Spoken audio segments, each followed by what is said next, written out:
boa tarde a todos e a todas. Good evening. It is a pleasure to have you all here in the second section of our Friday day. We have been discussing here in the Pink House, the House of Science of the Ministry of Science, Technology, and Innovation, about the many topics on climate change. Today we are being concerning to discuss about the oceans theme, in a variety of themes that we are being discussing today. I'm very happy to have many authorities present here. One of them is Dr. François Houllier, President, CEO of FREMA. The other one will be the presence of Dr. John Sider, CEO of the National Oceanography Center from the United Kingdom. We have here also from the Institute of Ocean Energy, Saga University, Professor Ikegami. Thank you for your participation here. The Mr. Amisha Patel, Head of Secretariat, and we are very happy to have you here also. We have also the Igor Souza, Captain from our Vital de Oliveira here. Thank you for coming today to hear about ocean problems here. And also the presence of Francisco Arcas. He is Director of INPO from Colombia and Chair of POCO. Thank you so much. I'm sure you are having a good time here, and I invite you to ask questions to the speaker and to have a good evening here. Leandro, please come to be the chair of the section.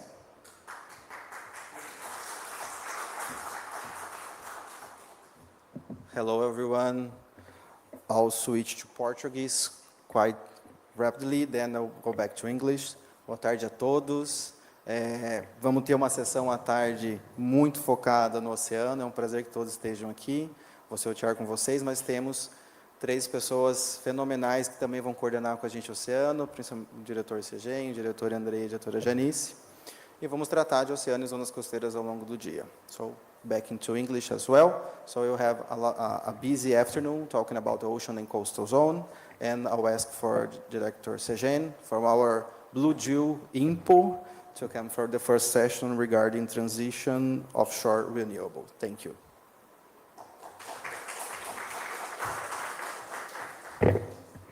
Good afternoon. As Leandro mentioned, the section will be in English.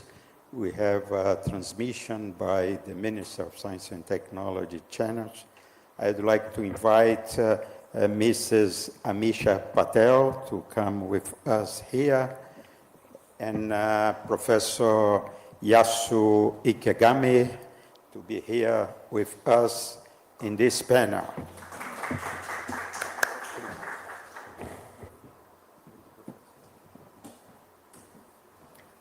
This panel will be about energy transition, the contribution from the ocean. We are going to talk about ocean renewables, and initially I will do a presentation, and this presentation is just to give you a general idea what we are going to discuss here, and also what we are doing in Brazil about offshore renewables.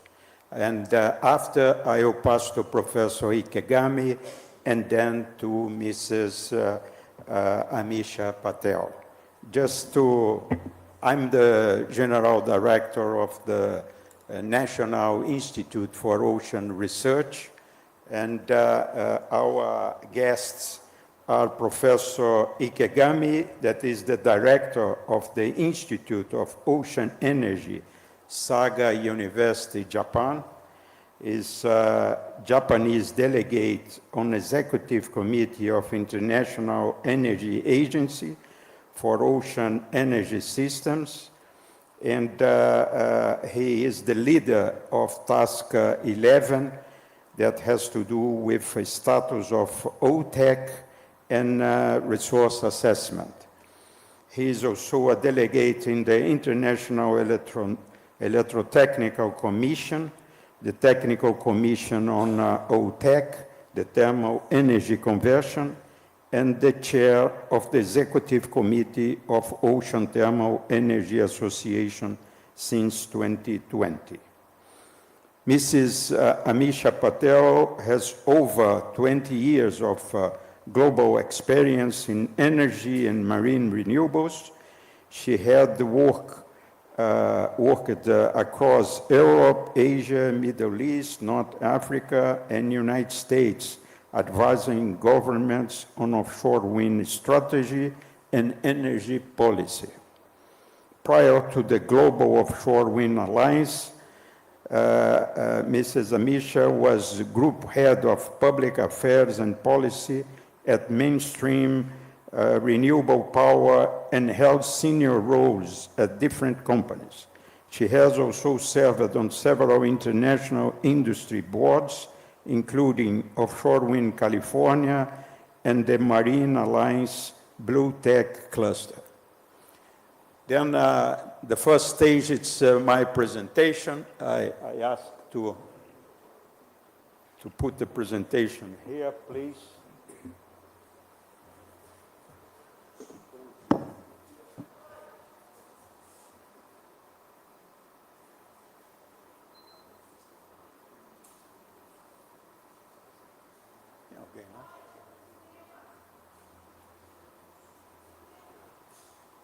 Por favor.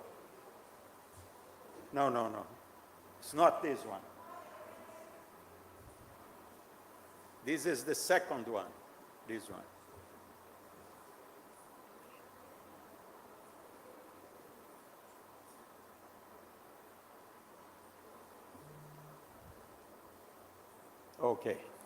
Okay, thank you very much.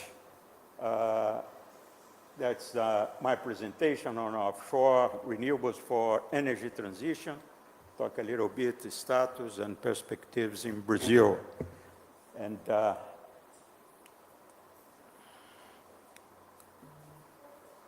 espaço lá? Okay. First of all, talk a little bit about the INPO, that is the National Institute for Ocean Research. We have a very strong network.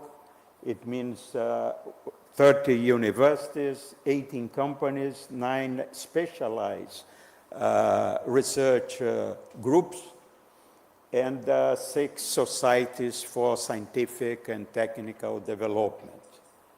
And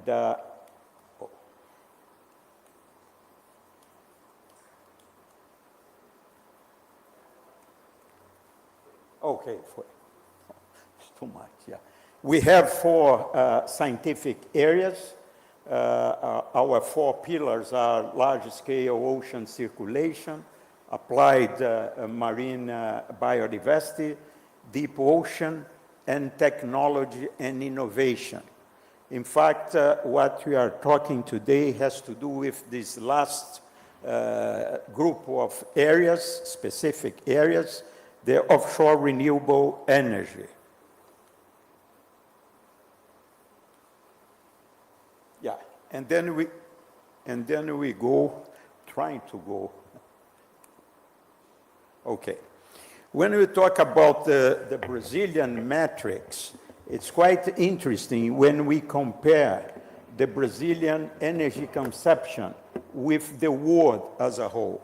In Brazil, we have 47% of our energy. It comes from renewables. That is a very interesting number. And if we compare with the average of the world, it's 14%. That puts Brazil in a very, I would say, good position in terms of clean energy. And if we talk about our Brazilian electricity matrix, we are reaching almost 90% of our electricity matrix comes from renewables. This is also a very great number that we should pursue and increase if possible. And one of the possibilities has to do with the offshore energy sources. when we talk about offshore renewable energy, we have two classes, two classifications for this kind of energy. One has to do with the ocean space. In the ocean space, you can have offshore wind, floating solar. And when we talk about ocean energy, it's more related with the seawater, sources from the seawater. It comes from waves, tidal, ocean currents, thermal gradients, and salinity. We, quite recently, we have been, we submit a project and has been approved in FINEP that try to deal with the technology readiness level more advanced. It means wave energy, tidal stream, OTEC, and of course, offshore wind. These four sources of energy, we are organizing what we are calling a Blue Energy Center. That is, it involves hydrogen from offshore wind, desalinated water from waves, and electricity from tidal currents and thermal gradients. Mrs. Amisha Patel will talk to us about offshore wind more properly, and Professor Ikegami about thermal gradient. This kind of project, it involves the coordination of INPO, our institute, the participation of Federal University of Rio de Janeiro, Federal University of Pernambuco, Federal University of Pará, Professor Mahama here represented, it's part of this project, and Fundação Getúlio Vargas do Rio de Janeiro. This project has been supported by FINEP, the National Fund for Science and Technology Development from the Ministry of Science and Technology. And we intend to implement in the beginning of next year, trying to be much closer to the deployment of prototypes. One of the bottlenecks in these kinds of sources is understand better through prototypes. And this project, the big idea is to shorten this distance between the concept and the deployment of prototypes. This is just an example. This is a concept that is a Brazilian concept that we deployed 10 years ago in the port of Pecém. Now the idea is to use these concepts and others to desalinate seawater. That is an aim of this project.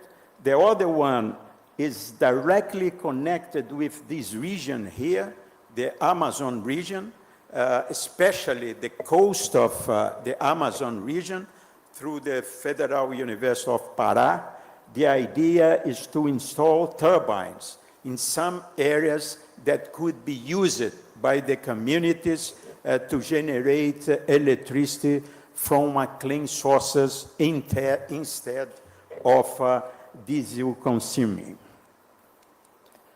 The other area has to do with ocean thermal energy. In the northeast and north of Brazil, we have plenty of these resources because the gradient of temperature is beyond 20 degrees all over the year, and we can have what we call base low power supply.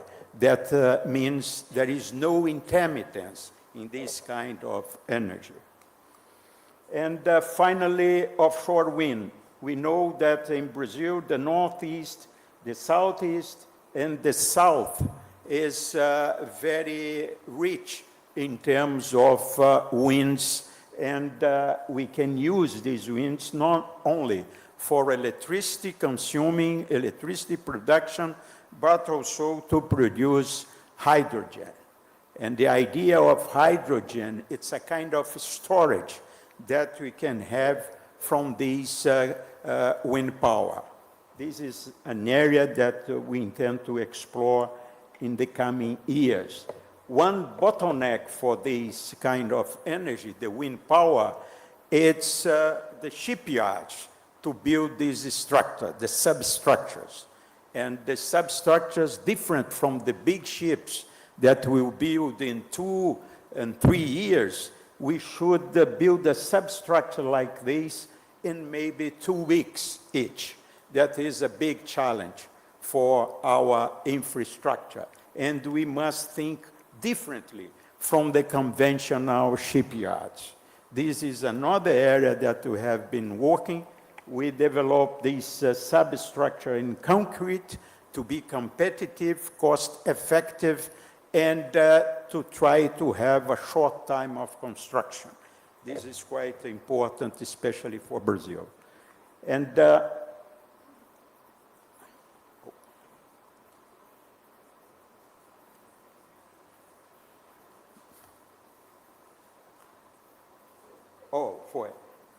this is an area that we have been working. We did not INPO itself, but my group at the university. We did develop a project for the French company Total Energy, and this has to do with the possibility of generating either offshore or onshore production of hydrogen from wind power. This is a very interesting project. We reached some values in dark blue. It's the values that, the minimum values we got, that is about $4 US per kilo.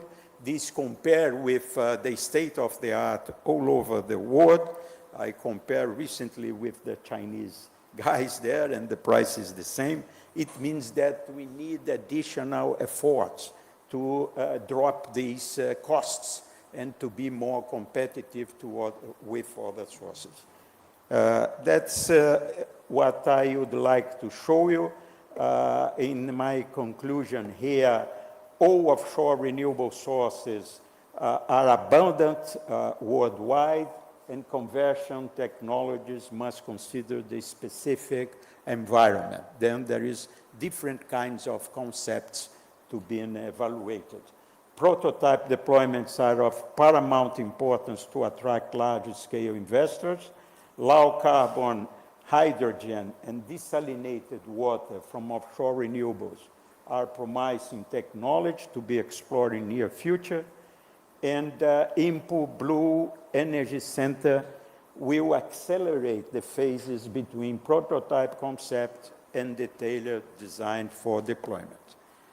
Thank you very much. I now will pass to my, thank you.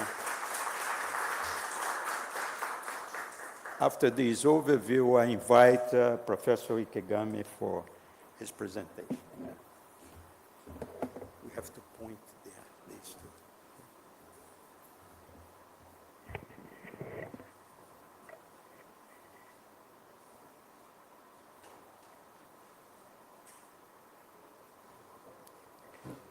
Yeah, good afternoon. Yeah, my name is Yasuki Ikegami from Japan. So I'm very honored to give a chance to the presentation. So I'm very appreciate the Ministry of the Science and Technology Innovation and Professor Segen. So I'm very honored to this chance. So my presentation is regarding the OTEC. OTEC is produce electricity using temperature difference, warm seawater and cold seawater. So my title is From Island to Global, OTEC Pioneering the New Phase of Climate Action. So subtitle is Towards the New Phase of the Implementation at COP30, From the Island Region to the World. So my presentation outlines the OTEC progress and present As a Kumejima model as a promising solution for the island region worldwide. Next, what is OTEC? The OTEC and Kumejima model international outlook.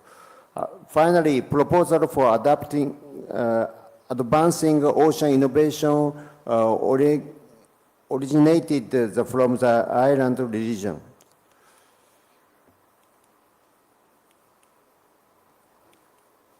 So, as you know well, this COP30 is a great proposal. Blue package recommends investing in US dollar $100 billion per year in ocean.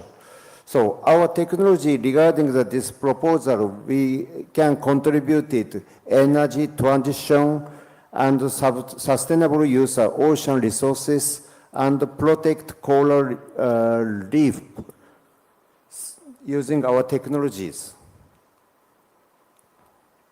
So regarding the COP histories, so at the COP28, small island developed state sees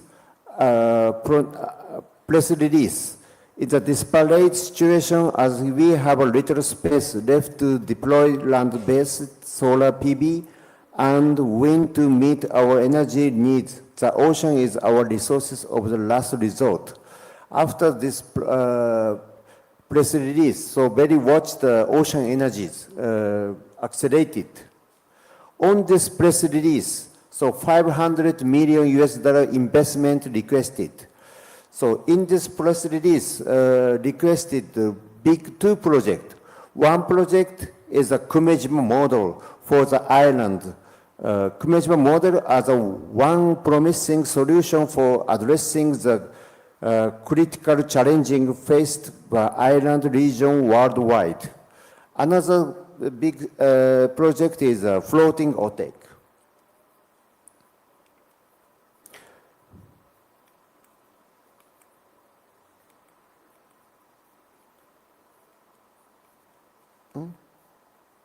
Sorry, previous.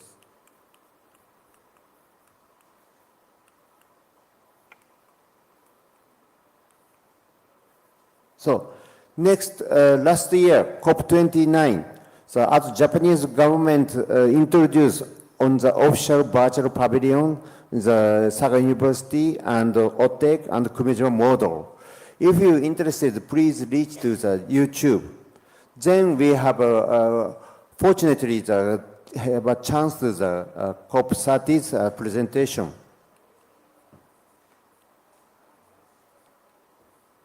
So now in Japan, Southern Japan is operating the OTEC project as a world first success project in the Kumejima. So this project, Saga University contributed optimum design and novel high performance new cycle and high performance plate heat exchanger.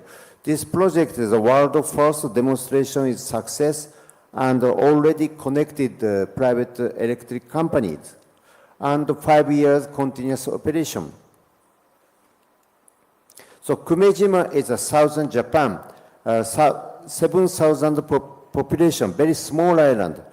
By the way, many countries regarding the small island countries watch this is an island because a very model for the GX island model.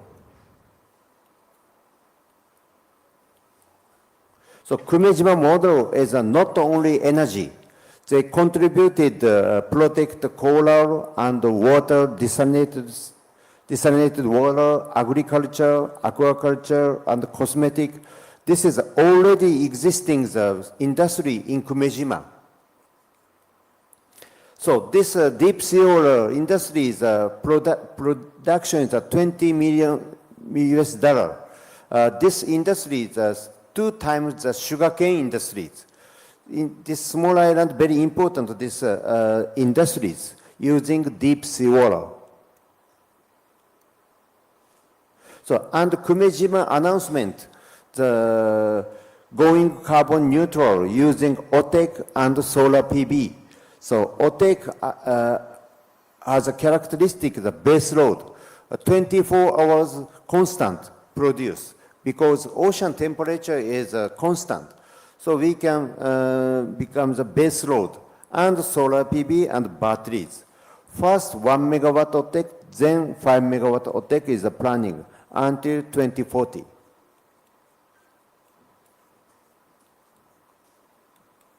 So Kumejima model is not only local name in Japan. Now is a global GX model in the famous. So IRENA, IEA, UNIDO introduced the Kumejima model as a once important solution for the island. So another media is many introduced Kumejima model. So what is the OTEC? OTEC is the ocean thermal energy conversion. So deep seawater definitions are under the below the 200 meter. So deep seawater has a three characteristics: cold and nutrient rich as clean. So cold is contributed to the generated electricity and cooling the data center, reduce electricity. And nutrient rich is contributed to agriculture, and clean is contributed to aquaculture. So cold is contributed to OTEC. OTEC is using the temperature difference, warm seawater, cold seawater, similar to the fossil power plant. So, but OTEC is a very limited temperature difference. At least 20 degrees centigrade, we need the temperature difference. By the way, we can produce continuously operating, not needed the fossil oil. So mainly OTEC characteristic, of course, clean and huge energy and stable energy is very important. So this is the OTEC potential area, is a very huge area. Of course, Brazil and Pacific Island, Indian Seas, the Caribbean Seas has a huge potential.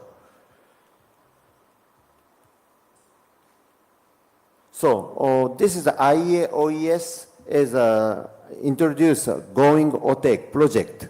There's Pacific Island and Japan, Korea, US, and Caribbean going the OTEC project. So this is the 100 kilowatt scale is in operate Japan and the US, and 100 megawatt scale is a proposal France and French and the US, and OTEC laboratory experiment in many countries now.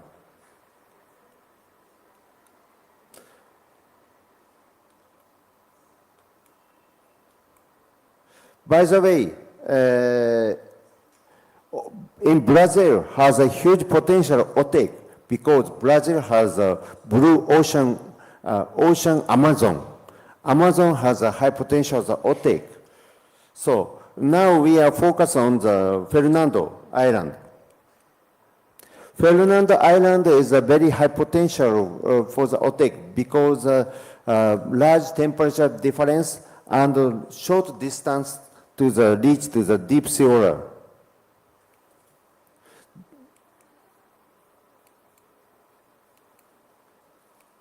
Sorry. This configuration is very high, suitable for OTEC. Very short distance, the deep sea water reached. So Professor Carlos is produced a very important report. His proposal is Fernando to reach the carbon neutral using the OTEC. I'm very interested in this proposal. So, and by the way, in Japan is GESA, 18 countries, president and prime minister in Japan, Tokyo. So the announcement is 10 declared joint action plan. In this plan is the first time we introduce OTEC, consider introduce ocean thermal energy conversion as the next generation of the decarbonized technology. So after that, Japan government, Ministry of the Foreign Affairs and JICA aim to the implementation of OTEC thermal energy conversion in Palau, joined to Saga University.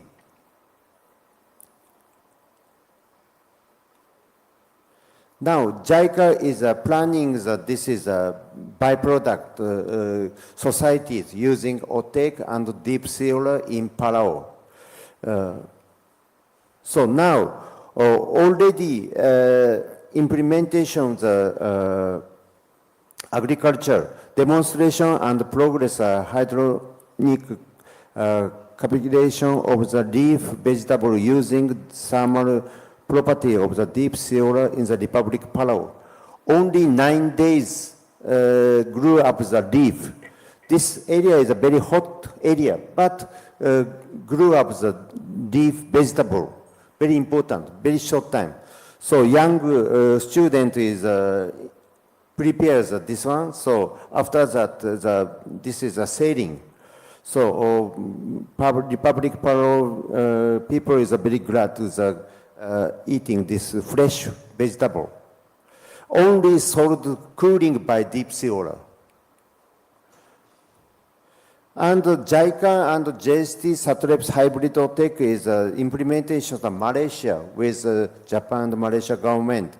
So Japan Saga University transferred to the facility to the Malaysia. So Malaysia government installs the center of the OTEC. So we are now accelerated the international collaboration. So Japan is a roadmap, is a 100 kilowatt is a success. Now is a ongoing the 1 megawatt. Then 10 megawatt, 100 megawatt is a floating. So now is a 200 kilowatt heat exchanger for the 100 megawatt OTEC. This project ongoing now in Kumejima. Next 100 megawatt is the planning.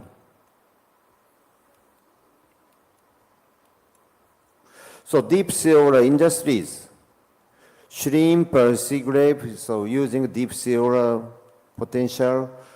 So as I explained, Kumejima model is not only energy, produce agriculture and residency is very important.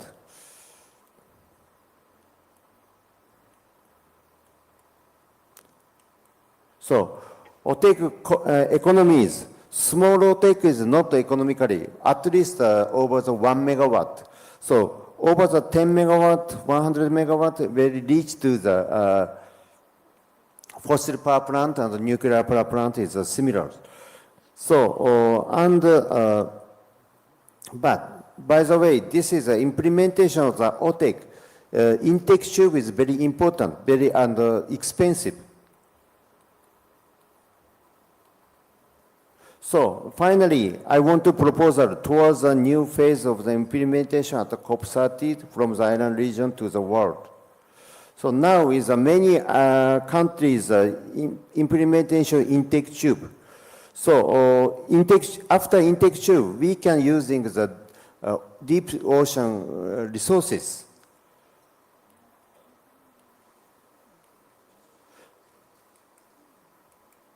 So we accelerated the investment of the implementation of onshore ocean water take as a blue GX social infrastructure in island region with a supported international organization. So all this concept is already realized at Kumejima. The private sector paying the deep solar, so gets a benefit. So we need this social infrastructure project. If we promoted this one, so we can save many solutions for the island. So adapting the Kumejima model for island GX using OTEC and deep solar, so we can contribute to sustainable energy, water and foods, decarbonization and large-scale commercial development, reduce the risk. So if possible, we want to start it for the Fernando Island. So that we want to start the international collaboration. Thank you. Obrigado, arigato.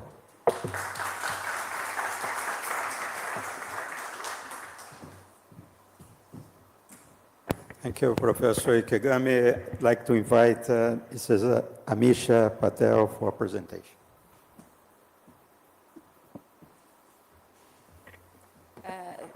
Well, good afternoon, and thank you all for having me. It's really delightful to be here today, and thank you for both for the informative presentations as well. I think it's really great. I'm always really excited to come and share the global offshore wind experience with an audience, but it's also really great to see the work that's been going on in other areas, whether it's academia, whether it's technology, innovation, and around the world and small islands, and how these things come together. And I think the beauty about offshore wind and what I'm going to talk about is there's a clear link between the climate, the energy, and the ocean nexus, and how we work together collectively to overcome and route a pathway to decarbonisation. So my job here is today to give you a global overview of what we've been doing as an offshore wind sector and as a collective of governments, industry and civil society to advance and deploy this technology. I hope I can get the clicker to work. Technology and me. Brilliant. So who are we? Well, first of all, I'll introduce myself again. I'm Amisha Patel, and I'm the head of Secretariat at the Global Offshore Wind Alliance. Now, GOWA, as we like to call ourselves, we're a multi-stakeholder alliance that unites governments, industry, civil society, international organizations, multilateral development banks, and many others to jointly come together to accelerate the deployment of offshore wind worldwide. Where this technology is deployable, we want to help collectively to help deploy it. We were launched at COP27, and GOWA was founded by the government of Denmark, the International Renewable Energy Agency, and the Global Wind Energy Council, who come together and co-chair this with the government of Colombia as well. As I said, our mission is to unlock the full potential of offshore wind, and what we're really aiming at is to bring a global deployment levels at 2,000 gigawatts by 2050. This is what we need. This is what the climate science points us to for the technology to be able to make a contribution to that 1.5 trajectory. We operate and work at the highest level of diplomacy. And what we do is we unite stakeholders together with governments to share lessons learned, best practice, and how we can deploy policy solutions to help drive offshore wind forwards. And where there are gaps and where there needs to be new thinking, we come together and innovate policy solutions.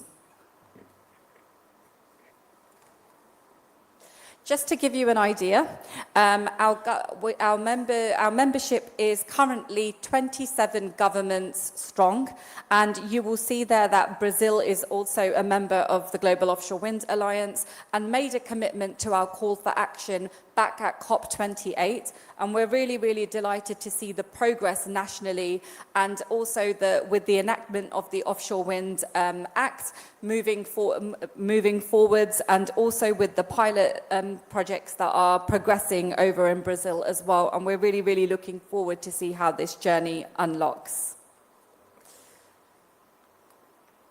Just to give you an idea of some of our stakeholders as well, which is ever growing, a number of multi-stakeholders and also some expertise coming in from the private sector who actually deploy and build the projects. So, to really come to the core of the presentation, what is the offshore wind opportunity? And as I stated, our goal is very much to contribute towards tripling renewable energy, a goal that came through at COP28 through the UAE consensus, and also 2,000 gigawatts by 2050, as I mentioned, in line with the Paris Agreement goals. But why is offshore wind an opportunity? What other benefits are there to the deployment of this technology? Well, first of all, offshore wind can be deployed at scale. Its capacity factors are very, very high, so it's a scalable, clean energy solution. It's proven and it's deployable today. It offers unmatched potential to deliver volumes of reliable technology and reliable electricity as well, and can be located near demand centers. So it's very, very reliable, and it's very deployable where the need is. Costs, and I think the Professor, you mentioned costs as well. What the industry is now 30 years mature globally. So we've seen over the years costs declining, and again, the economies of scale really, really playing out. So on average, what we've seen in new markets is that once the initial 2 to 3 gigawatts are deployed, the costs start coming down rapidly. But that initial sort of upfront capital and that capital intensity is there in the initial stages as the technology is being deployed and as economies of scales play out. Offshore wind contributes to energy independence. This is very, very critical in the current geopolitical climate as well, where we've seen national strategies really look at an energy mix to reduce dependency on fossil fuels and particularly imports. So it's a real critical part of energy strategies being looked and revisited over the last couple of years around the world. Of course, offshore wind also fosters socio-economic benefits. It provides job growths and reskilling for communities, also providing socio-economic benefits in terms of lowering energy bills, and also health benefits, again, really being placed in coastal communities and really helping phase out fossil fuels such as coal and gas, and really, really bringing cleaner energy to those local communities. And I should say, just as an example, I was presenting this morning at another event, and what really strikes me is currently we have 13 megawatt turbines being deployed around the world. One spin of those turbines can power a home for 2 days. That is the power of offshore wind. But as with anything, the sector has had challenges as well, particularly in recent years. We've seen supply chain crunches, we've seen commodity prices rise, we've seen inflation. The macroeconomic environment has been challenging for the sector. So where we have seen some of the deployment slow down, we've still seen momentum grow in emerging markets, and now this is starting to balance out. With that, recently, GOWA did some analysis with EMBA, the consultancy, and our analysis showed us that national, subnational, and regional commitments show that 27 countries, 27 subnational governments, and 3 regions have offshore wind targets in place. So this really shows that despite some of the market uncertainty, the value and the opportunity of offshore wind is really starting to be recognized globally and within national plans.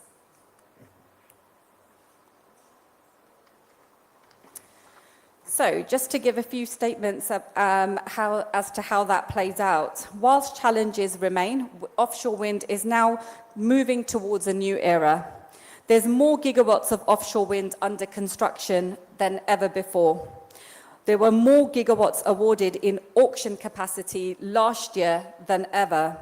And the first half of 2025 saw a record level of offshore wind investment, and that was more than what was invested in the whole of 2024. Why is this happening? The value is being understood by government and industry. We're seeing multi-stakeholders come together to make offshore wind a reality. There's a much better understanding of what is needed, and the industry is reaching a new level of maturity. Risk, which has been an aspect, is being re-evaluated, and with that we're seeing auction mechanisms and incentives being recollaborated and defined so that risk is placed with those who are best to manage it. Essentially, the sector as a whole and as a collective has learned from its mistakes and continues to rectify so that we can move forwards. So what's the current state of play as a global industry? So the recent report from the Global Wind Energy Council show that installed capacity reached 83 gigawatts in 2024. Now, that's enough to power 73 million households. There's 56 gigawatts of offshore wind that has been awarded through government auctions. And there's 8 gigawatts of new offshore wind capacity that was added in 2024. And you'll see there that China, Europe, and Germany and UK were some of the more beneficiaries around those auctions. There's 43 gigawatts currently under construction, and now we've seen that Asia Pacific has actually replaced Europe, where there is a number of mature markets with the largest regional installed capacity. And this has been the case since 2022 and continues to be the forward trajectory as well. And we're also now seeing that Latin America expects to see the first utility-scale offshore wind projects online in the early 2030s. And we're seeing the frameworks, the policy frameworks, the industry development starting to progress towards that from now. So the medium-term global outlook remains strong, with shorter-term expectations being slightly revised due to the macroeconomic challenges that I've mentioned. But once again, long as we see progress in policy, we see innovation in that area, we'll see emerging markets leapfrogging and taking the learnings from these mature markets to really progress with offshore wind deployment. Oh, no. I knew it was going to do this to me at some point. Let me come to this slide. So I just wanted to give you a bit of a picture as to what's been happening around the world in terms of support, because it's been really great to see the level of momentum drive through. As I mentioned, Brazil passed the offshore wind bill to kickstart offshore wind sector. We've seen Japan, I think, Professor, you've seen the EEZ bill, which has really started the growing momentum on floating offshore wind, and fixed continues to advance as well. We've seen Vietnam, through a number of conversations and over the years, revise its policy to make, to power through on offshore wind with a new target of around 6 to 17 gigawatts of offshore wind by 2035. And that is huge. And that's a major leap forwards. And also Australia and China and the Philippines as well. And I should also mention that Colombia recently also delivered its first successful auction for offshore wind just a couple of months ago.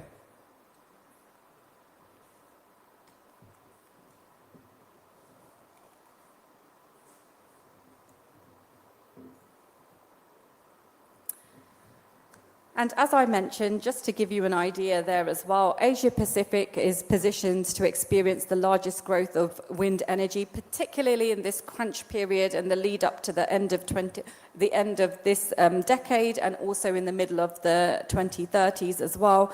We're seeing a lot more capacity, we're projecting a lot more capacity and movement coming in from Japan, South Korea, and actually seeing China's market share go from 79% projected in 2028 to 68% in 2034 because of the other markets coming in. And we will see likely see a first batch of projects in opening markets such as Philippines, Vietnam, India, and Australia towards the end of the forecast period. And of course, emerging markets, emerging offshore wind markets in Latin America. We've seen that there is immense potential and wind resource in the region. There are emerging regulatory frameworks really driving through. We see the big three markets in the region: Brazil, Colombia, and Chile, who is recently looking at how to play catch up and really taking a lead in the region for deployment. And again, all with very high capacity factors for generations. We're also seeing other Latin America markets with interest, Mexico with discussions underway around regulatory and policy frameworks, Uruguay and Argentina with technical maps produced, and Panama and several of the Caribbean islands coming forward to make early commitments as to how this might be possible. There's significant pipeline of projects, but no operational capacity yet. But as I said, the region is in a really strong position to capitalize on learnings from mature markets and that have gone through the offshore wind journey, and also take the lessons on de-risking some of the market mechanisms. And I think I will go on. I just quickly want to mention floating technology because I know the professor, you mentioned this as well. We have a lot more fixed bottom capacity which is currently deployed, but floating offshore wind utilizes deep water technology, and it's around 80% of the world's ocean resources. So the potential for floating offshore wind deployment is vast. There's 13 terawatts of technical potential. There's commercial viability of this particular technology expected by 2035, and you've got leading markets, Japan being one of them, really, really working hard to bring this technology to commercialization. And there is a project pipeline of around over 250 gigawatts. And I will pause there because I do want to take some questions. So thank you very much.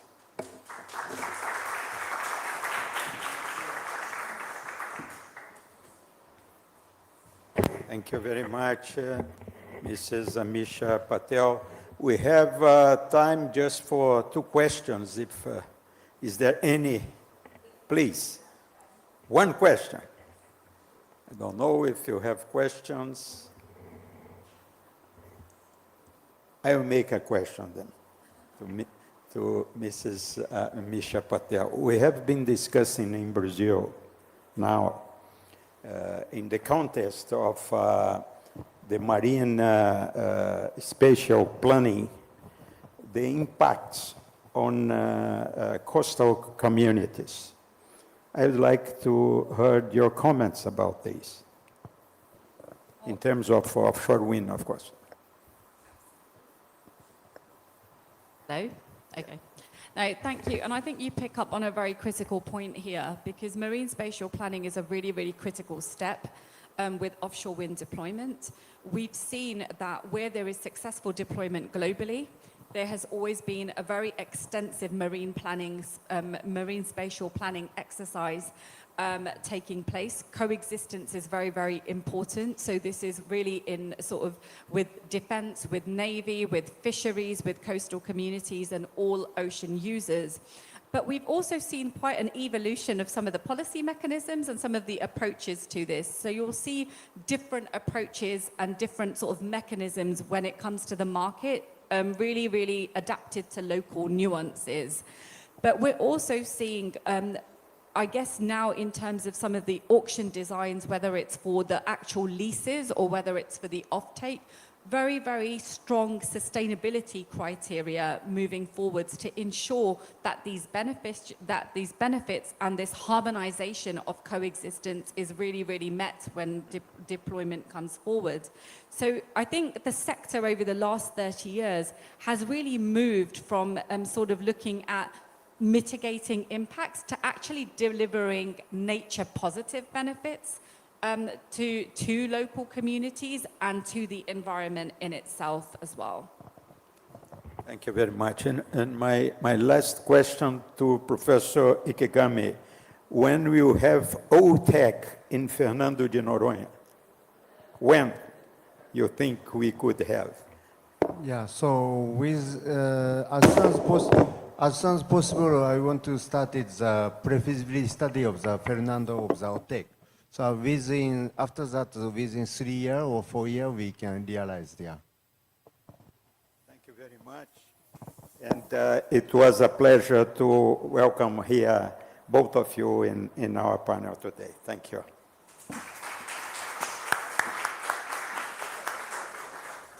I will pass to our director, Leandro Pedron.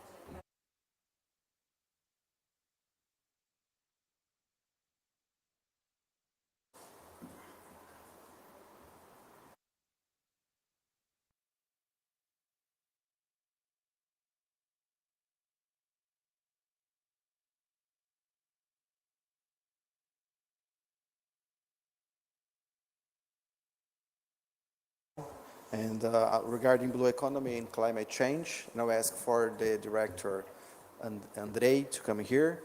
And as well as, I don't know if anyone is accompanying in Portuguese, so teremos a próxima mesa sobre Economia Azul e Mudanças Climáticas e o diretor do INPO, Andrei, que vai moderar. Please be welcome, Andrei.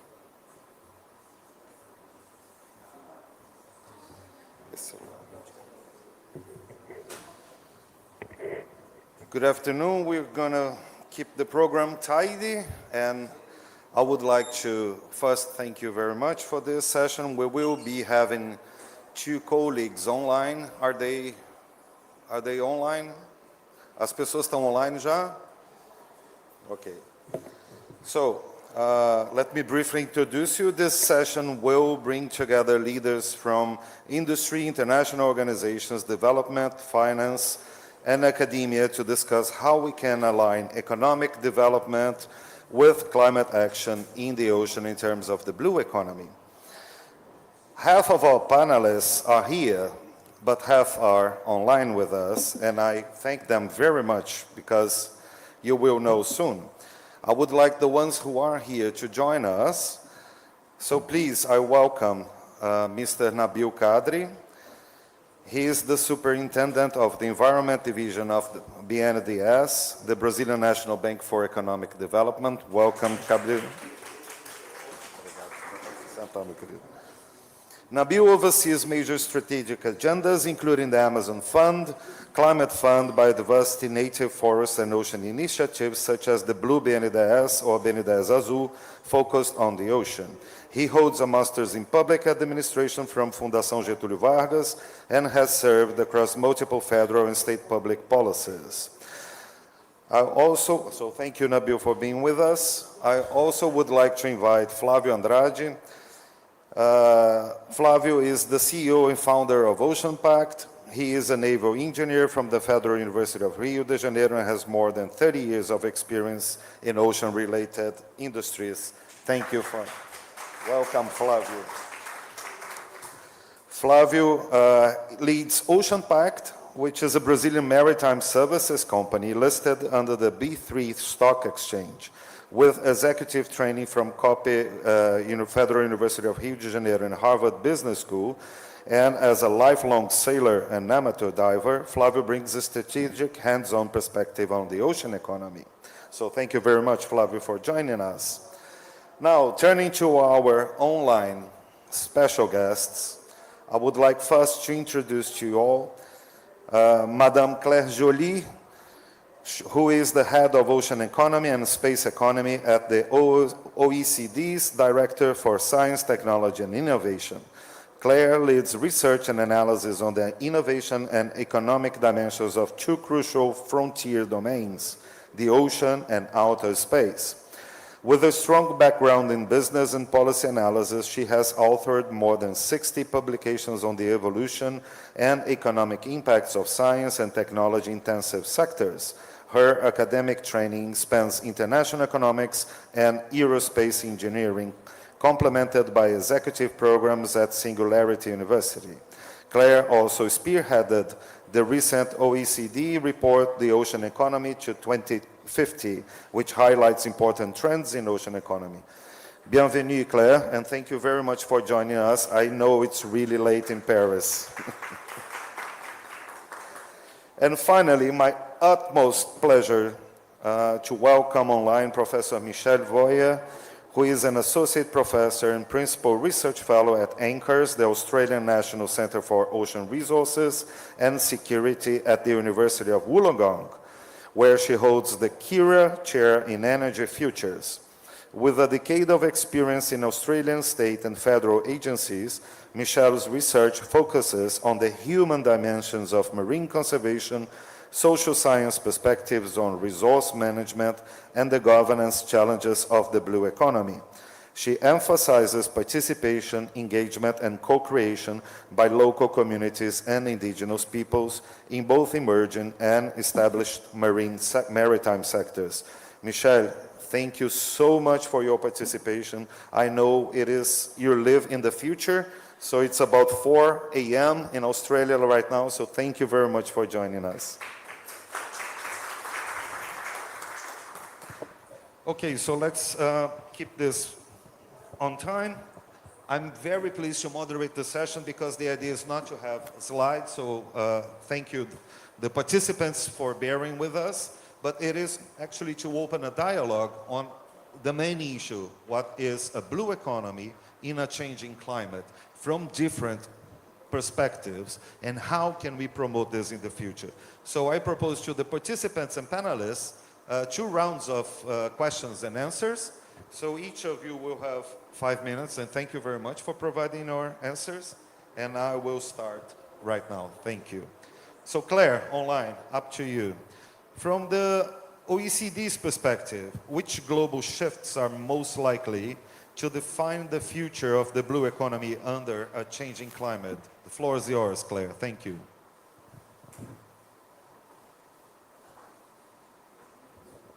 We still can't hear you. A gente não consegue ouvir a Claire que está online. Vocês podem verificar, por favor? Keep speaking, Claire. Vocês estão percebendo o que ela está falando, o pessoal aí de trás? Claire, while they treat this technical problem, do you mind if I pass on to people here? Okay, I'm sorry about that. So let's jump to Nabil. Nabil, thank you very much for joining us. I understand how hectic it is now. Conseguiu? Claire, can you speak now? Yes, can you hear me? Ah, yes, now we can. Thank you. Merci beaucoup. So Claire, please, the floor is yours. Well, thank you. So I will just say again, good afternoon, good evening, and good morning to our colleague in Australia. And it's a pleasure to be with you. To respond to your question, Andrei, from the OECD perspective, there are 2 major categories of transformation that stand out when looking ahead at the ocean economy. There are system-wide pressures and there are sector-specific transitions. Really, for the system-wide pressure, we see them that are already impacting the global ocean economy. So as part of the economic modeling that we conducted in our work on the ocean economy to 2050, where we have been able to collect data for more than 140 countries over 25 years and then project to 2050, climate change remains the most significant driver of impacts for the future of the ocean economy. And I'll give you just 2 quick examples here in terms of fisheries and aquaculture. That support already some 57 million jobs globally. We know that climate-driven migration of fish stocks is already transforming some economies, creating mismatch between historical fishing rights and emerging realities, especially in the tropics. Over the next decade, over 50% of commercially important species may either disappear or change distribution. That's going to have incredible impacts, not only on the ocean health, but also economically for people. Second example, we have a major pillar of the ocean economy, which is coastal tourism. And there, rising climate risks with coastal erosion, extreme events. We just saw this in Jamaica. Well, it's going to have major impacts. Tourism accounts for nearly 40% of the total ocean economy value added today, and we see it growing. And when we see damages to coastal infrastructure, they could reach up to 300 billion per year by 2050 without adaptation. So this is a major pressure, climate change, and this is, I think, important modeling that we conducted here. If we don't do energy transition, we'll face the costs quickly. Beyond climate, the ocean economy is also being reshaped by uncontrolled pollution, particularly plastic, for instance, will almost triple by 2060 without stronger policies. We know already that more than 30 million tons of plastic waste could enter marine environments each year if things are not changed. And of course, we face the challenge now with the plastics treaty right now. And demography is going to impact also a lot the ocean economy. We know that 40% of the world population lives today within 100 kilometers from the coastlines. With all the challenges that I just mentioned, obviously, the exposure to climate hazards and demand for marine resources are going to grow. Let me just mention another point here. Aside from these big global shifts, there are sector-specific transitions in the ocean economy that will have very strong impact. Let me just say here that part of the work that we've conducted has shown that many ocean economy sectors lag in productivity, lag in digitalization. Smart port, for instance, using digitalization in ports, could reduce operational cost by up to 20% and carbon emissions by 15%. So there are strong incentives here of actually transitioning to carbon efficiencies, I would say, in many sectors. Thank you very much, Claire. That was really helpful. And I understand that these are the results from the report that it's instrumental for our discussion here. Thank you. So Nabil, let me pass immediately along to you. From the perspective of the National Development and Economic Bank, what trends are you observing in sustainable finance and investment that could support a climate-resilient blue economy? The floor is yours. So thank you again for the invitation. It's a pleasure to be here at COP30 talking about ocean, because this is a very interesting thing. It's my 7th COP, and it's the first time that I'm talking about oceans in that sense, with different places inside blue zone, here outside the blue or green zone. So it seems that the thematic, the subject about oceans and climate is becoming bigger and bigger, and the awareness on how to deal with the climate change and the economic sectors that live from the ocean now, and how to develop better these new economies related to what we call blue economy. In the perspective of BNDES, BNDES is the Brazilian Development Bank, National Development Bank. We are a 70-year-old bank, but as a national development bank, we have a very interesting role in finance. We look to the long term, trying to align public policy and private investment. And in other sense, we look to the sector, not only for a small project or for a company, but we do it. We do support a company, we do support projects, but in a perspective of a sector. So that's why we decided 2 years ago to create what we call, 3 years ago, what we called BNDES Azul, the blue BNDES.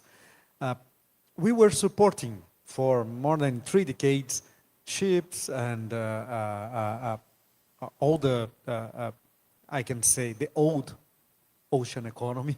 We were supporters of it, old and new, but now we need to put another vision on it, and the vision of sustainability and the vision of conservation and sustainable use. That's why we support all the efforts of the Brazilian government to do the spatial planning of maritime territory of Brazil, and become to support all the coastal mangroves, the restoration of coastal mangroves in Brazil. So nowadays, the biggest initiative on mangroves restoration is supported by BNDES and Petrobras. And we all already know that this is one of the most important things to invest in adaptation agenda. We know the consequences of the climate change for the raise of the oceans. We know the consequences for the coastal line.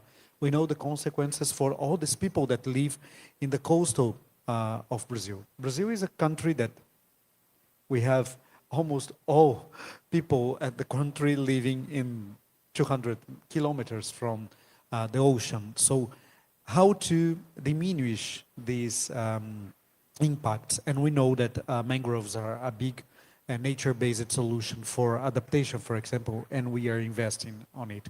But we know that we need to deep more on science and technology, trying to make these studies for the national maritime planning. It will be very helpful for us to define better the use, the economic use of this territory under these axes that I said, the conservation in one hand and the sustainable use on the other hand.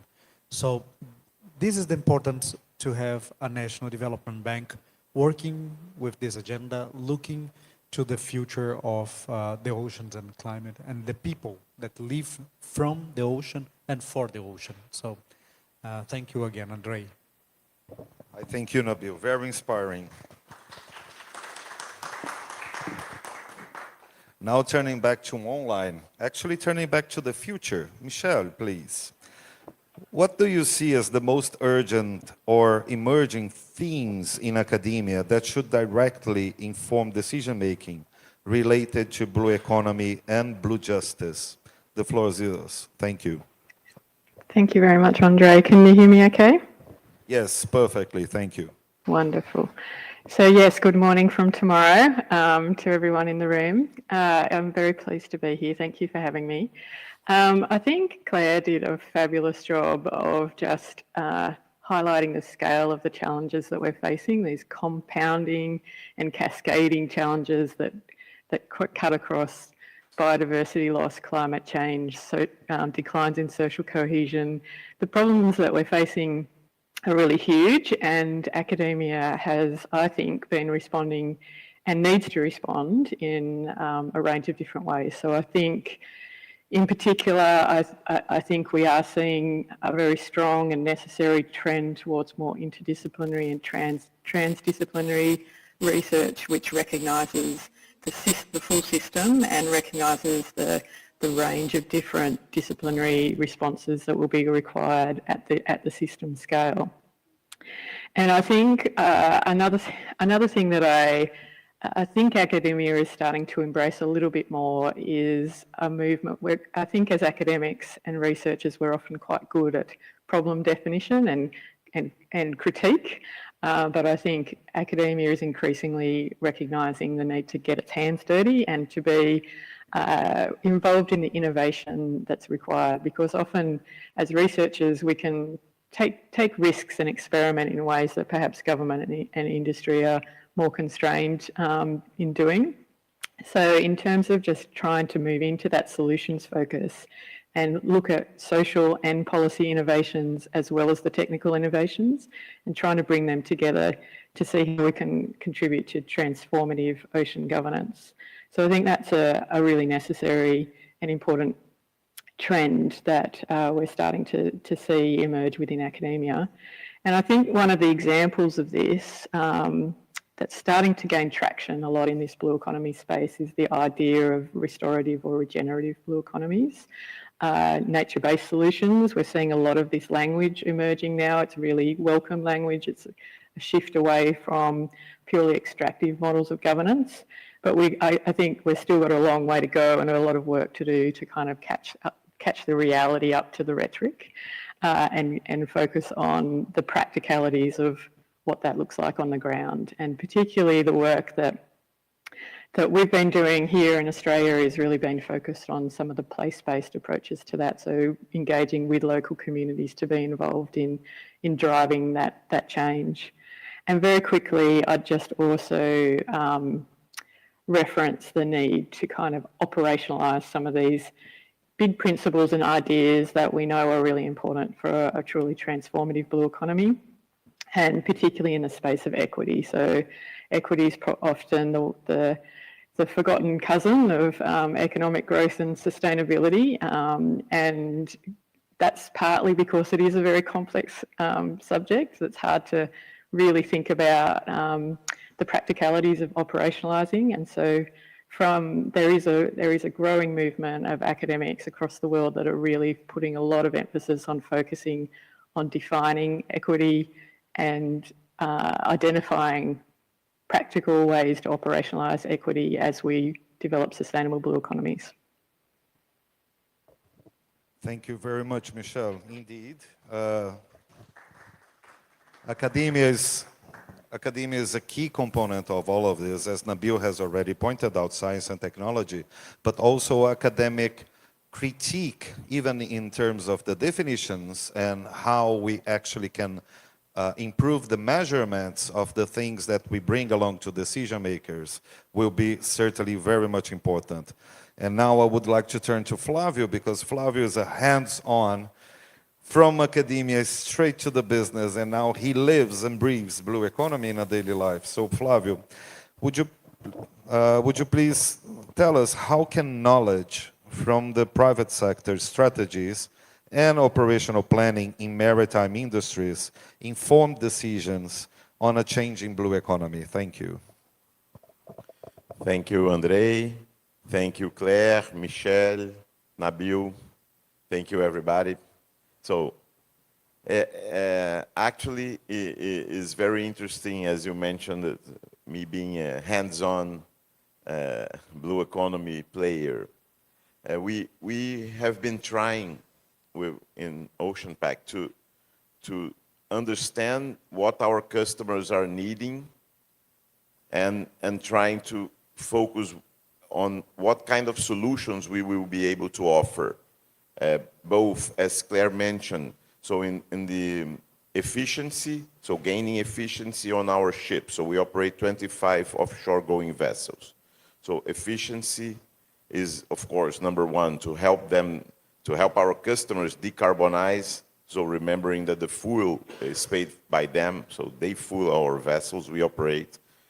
So the emissions are their emissions. Of course, we are also our responsibility. So improving in this area is very interesting. But when we operate, for example, research vessels collecting samples for environmental monitoring purposes near the oil basins, and we know that some kind of sampling could be made, for example, by a sailboat, an unmanned sailboat.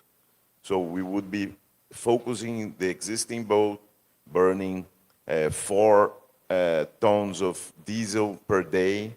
We could replace 80% of its job by unmanned solution, sail-based, on a swarm, for example. We can deploy 10 of those sail-based unmanned autonomous vehicles to collect one kind of sample. And we can escalate these with more solutions like that. This is just an example. So we're moving in several directions, I would say. So first, helping understanding what the country, we operate locally, but IMO is, as many of you know, studying the rules for the decarbonization of the maritime industry. So what kind of fuel are we going to use in the future? Biofuels, ammonia, hydrogen, we don't know. But we are ready to experiment, to test, and to suggest ideas on the logistics for these new future fuel in Brazil. So many engine makers are offering ideas of hybrid engines that can burn either methanol or diesel or a combination of both. And the next step is changing these to ethanol, as we have cheaper ethanol and we have the supply chain of ethanol working already in Brazil. So as you asked about how the direction appointed by the private sector will drive this evolution of the blue economy, I think these are two important directions. And another one, as also Claire and Michelle and Nabil mentioned, so the nature-based solution. So we at Ocean Pact are in charge of 2 of the marine spatial planning projects, now sponsored by BNDES. And we are involved in mangrove restoration projects where we are trying to put together 2 important things, that is technology and carbon capture. So we are planning to have a nature-based solution made possible by technology. So our ongoing projects to have sensor-based measurements of the carbon captured by a mangrove reforestation project. So I think this will be very important to make smaller projects viable based on sensors, because scale in mangrove restoration is not the same as in land-based restoration, where we have huge areas that we can restore at the same time. So finding smaller projects viable is one of our goals in these kind of developments. But that's it. Thank you very much. Let's keep the discussion going so we have the next round. No? Absolutely. Thank you very much, Flav. Indeed, it's very important that we keep the dialogue going between these different sectors. Claire, Michelle, Nabil, and you. You all work somehow in ocean or blue economy. We all work. And at the same time, we are developing similar solutions to the same problem. And combining this is one of the utmost importance that we need to come when we talk about climate change, because we simply don't have the time to keep things as they are while things are changing super fast. So now I'd like to look forward to the future, not to Michelle this time, but much future than her. So Nabil, how do you see BNDES in a position to connect financial strategy with creative innovation that Flavio was just mentioning, and also Michelle about creativity, helping the blue economy adapt and evolve? What is the future blue economy from this perspective? Thank you. Thanks, Andrei, for the question. This is one thing that I talked a lot, even when I was in Nice for the Ocean Conference. I think we need to establish a good taxonomy to blue economy for finance, because when I talk about blue BNDES or the blue economy at the bank, we are talking about oceans. But if you go to other taxonomies, when we talk about blue, we are talking about sanitation, we are talking about rivers, we are talking about many things that are needed to be invested, for sure. But what is a sustainable investment for ocean? We need to talk on taxonomies. And this is important because when we know the taxonomy, when we know what we are talking about, then we can talk about financial flows. And I don't hear so much financial institutions talking about ocean on a conservative and a sustainable use. Most of the time, I hear more on this this big blue economy, as I said, sanitation and rivers, and so for us, the first step is trying to establish, even in Brazil, this taxonomy. Then trying to align the financial flows for this taxonomy, involving development banks and commercial banks. I work for sustainability for the last 2 decades. And first of all, we talked a lot on forest, the green economy, forest, carbon, climate. Then we started talking on biodiversity. And biodiversity, we have this interconnection between oceans and forest, because biodiversity is ocean and forest. But we don't see many initiatives for the financial system on it. Okay, we have TNFD, but it's related to risk. I'm not talking about risk, I'm talking about opportunities. So in the next step for us is the sustainable ocean economy. I can say sustainable blue economy, because we need to nomify what we are talking about. We need to specify what kind of investments we are doing.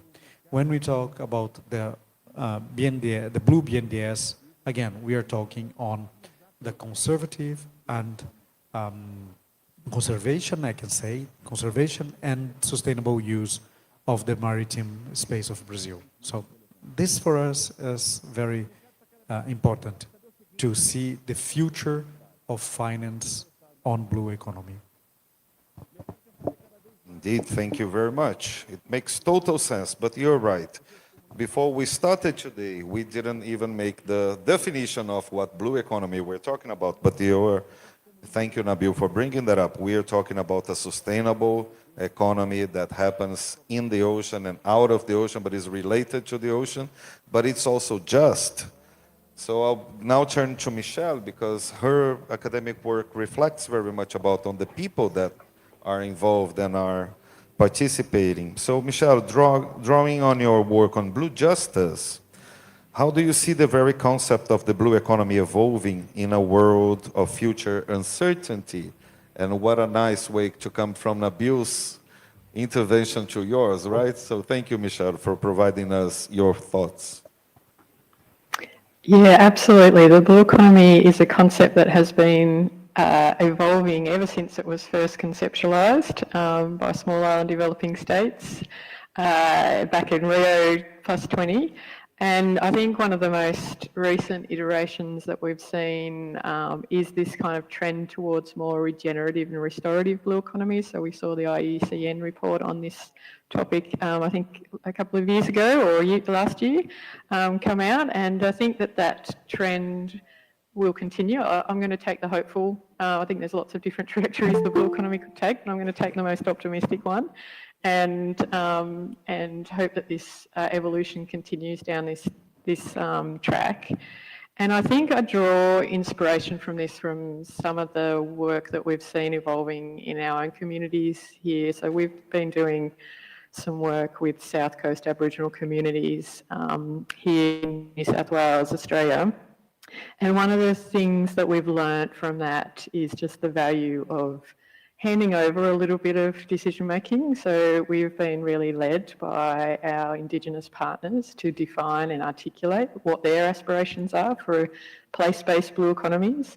And what they've come up with is really exciting and outside of the usual boxes that we place blue economy activities in, a siloed approach. So they're very much a holistic approach of thinking through restoration alongside regenerative aquaculture, alongside capacity development and employment generation within their communities, and separating, making that line between wild catch fisheries and aquaculture fisheries quite much more blurred in restoration. So for me, I think some of the lessons that could be taken from that experience and scaled up, and I know similar experiences are happening all over the world, is really drawing inspiration from Indigenous ways of knowing and being, and thinking through how that might transform our much more rigid and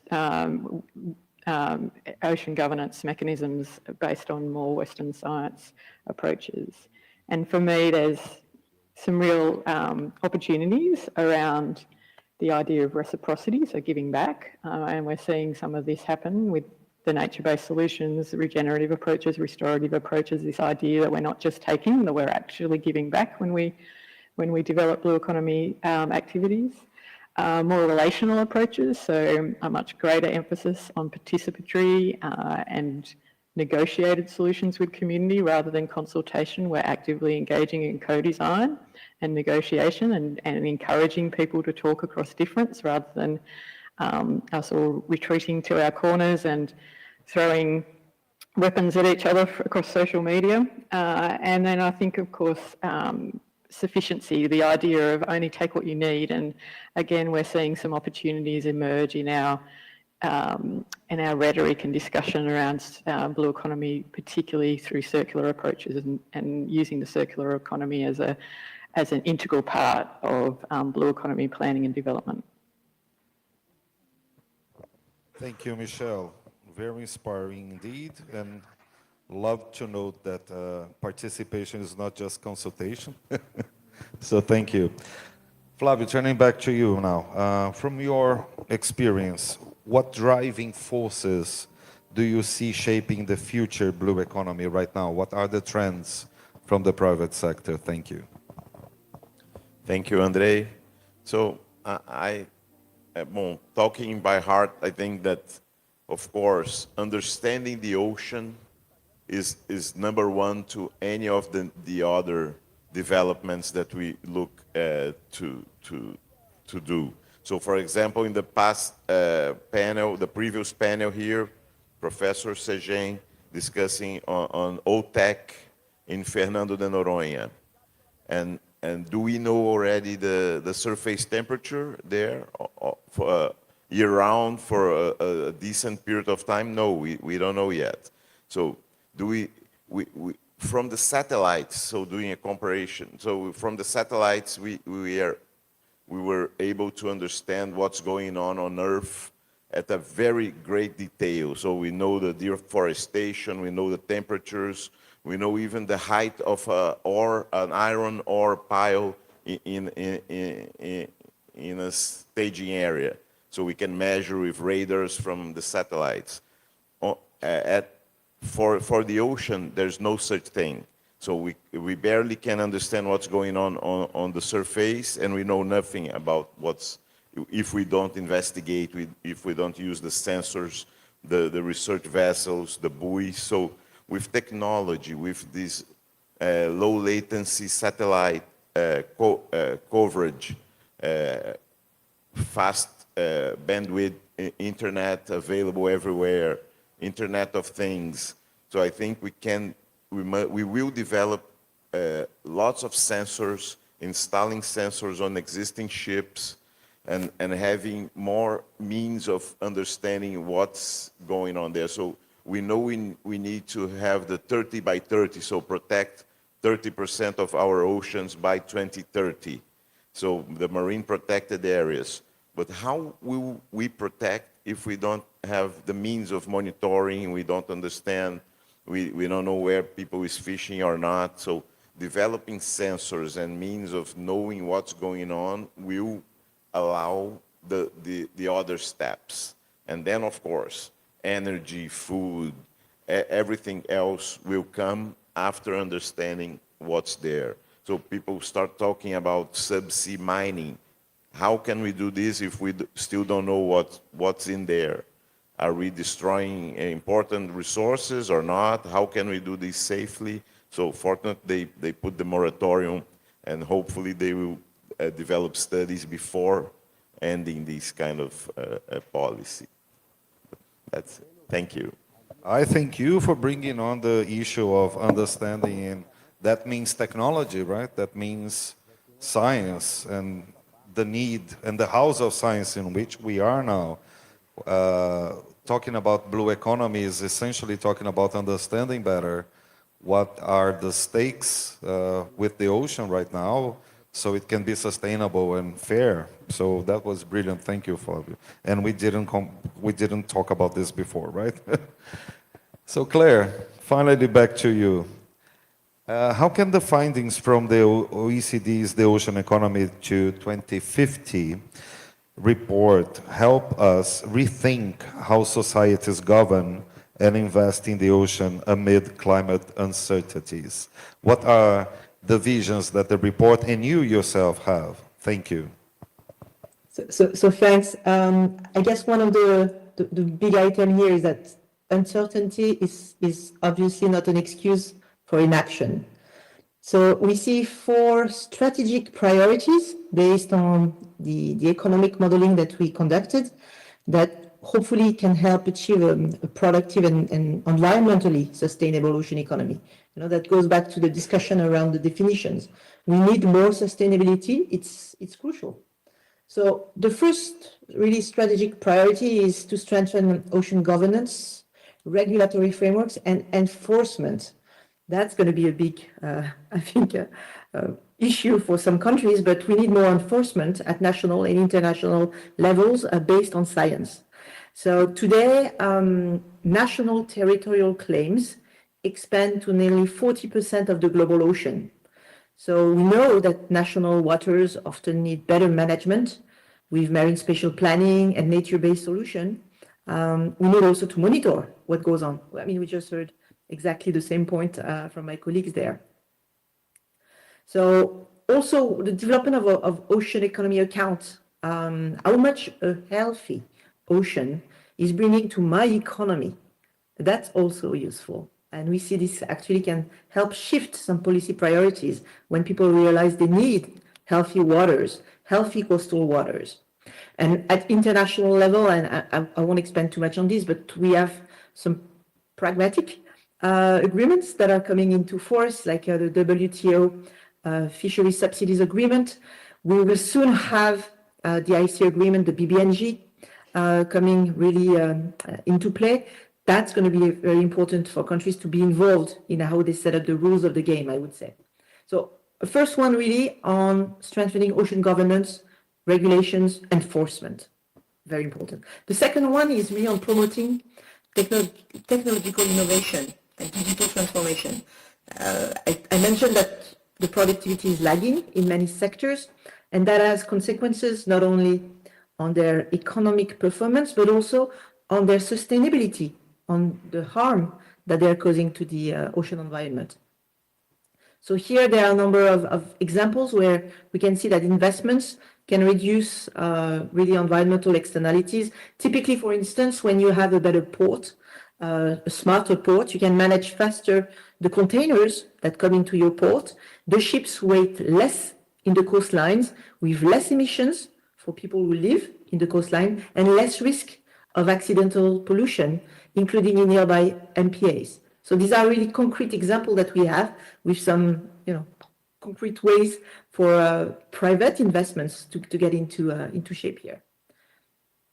So beyond this technological innovation, and that goes back to science, a very important item here, is that we believe that one of the third big strategic priority here is on enhancing ocean observation data collection and research. We have only around 27% of the seabed that has been mapped so far. We need more ocean exploration, more observation networks, looking at many different ocean essential variables over the long term, sustained observations, not only for pure science, fundamental science, but also for operations at sea, and at the end of the day, productivity gains again, and less environmental harms to the ocean. We need monitoring systems. And finally, and this is a point I think that resonates with what Michelle was mentioning about equity, one of the major strategic priority we recommend as part of the work is expanding participation from everyone in a more sustainable ocean economy, particularly including better the emerging economies. Again, this makes perfect sense for everyone at the end of the day. The shifting demographics, the evolving natural resource availability, the risks that many developing countries, especially around the tropics and in small island developing states, are facing, this calls for more engagement and policies like sustainable fisheries management, eco-friendly tourism. We have many examples that work in a number of these countries that should actually help us learn from them to actually bring this to I would say, OECD countries and beyond. So maybe one final message is that the ocean economy of tomorrow is of course defined by technological changes, by finance, how are the flows going to be actually speeding up. But I think one of the key items will be that the degree of collaboration between governments, industry, researchers, and local communities, this is where things could actually really evolve very positively if we all get together the right people in the room. Thank you very much. And this has been a stellar panel. I am truly thankful for this opportunity of having this different and completely diverse discussion about the issue of blue economy. And I wonder if we could have a minute for one question from the audience. Then I look at people. There's one in the back, and that's the only one.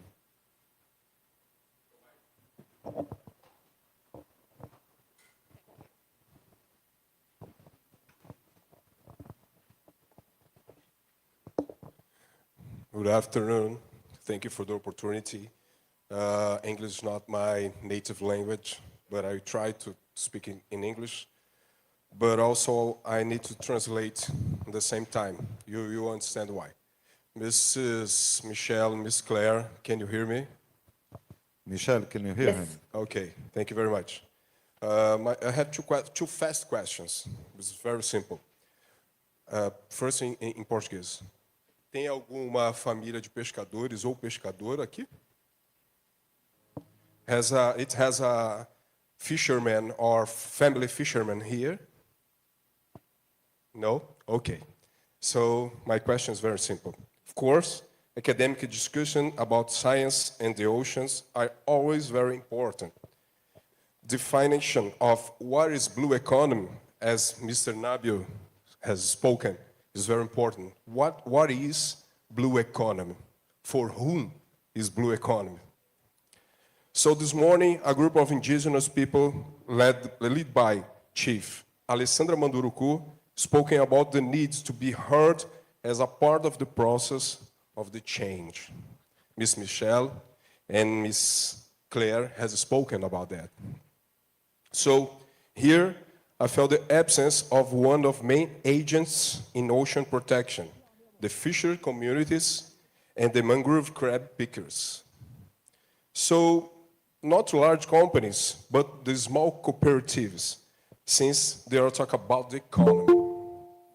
So were they invited for this conference? These people were invited for this conference. Don't you think they also need to be heard, since they are the forefront of this entire project? And second question, what is the point of view of all of you about the oil exploration in Brazilian Amazon? It could be danger for the ocean ecosystem.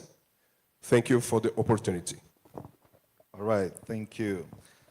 So in terms of participation, yes, this is an open event, so everybody was invited to this. I really thank you for your contribution and suggestion. These are the people that will be heard, so are the other actors, right, doing with economy. Blue economy is about being participative and inclusive, but it's also being about sustainable, right? And these communities are really key on being the ocean guardians in our forefront. And this discussion is about also us, right? It's about us that live by the economy. We are all highly dependent on the ocean in our lives. So therefore, the idea to organize this was to bring different voices, and amongst which, in a limited time frame, and with certain, how do you say, recommendations. But I took note of your constitution.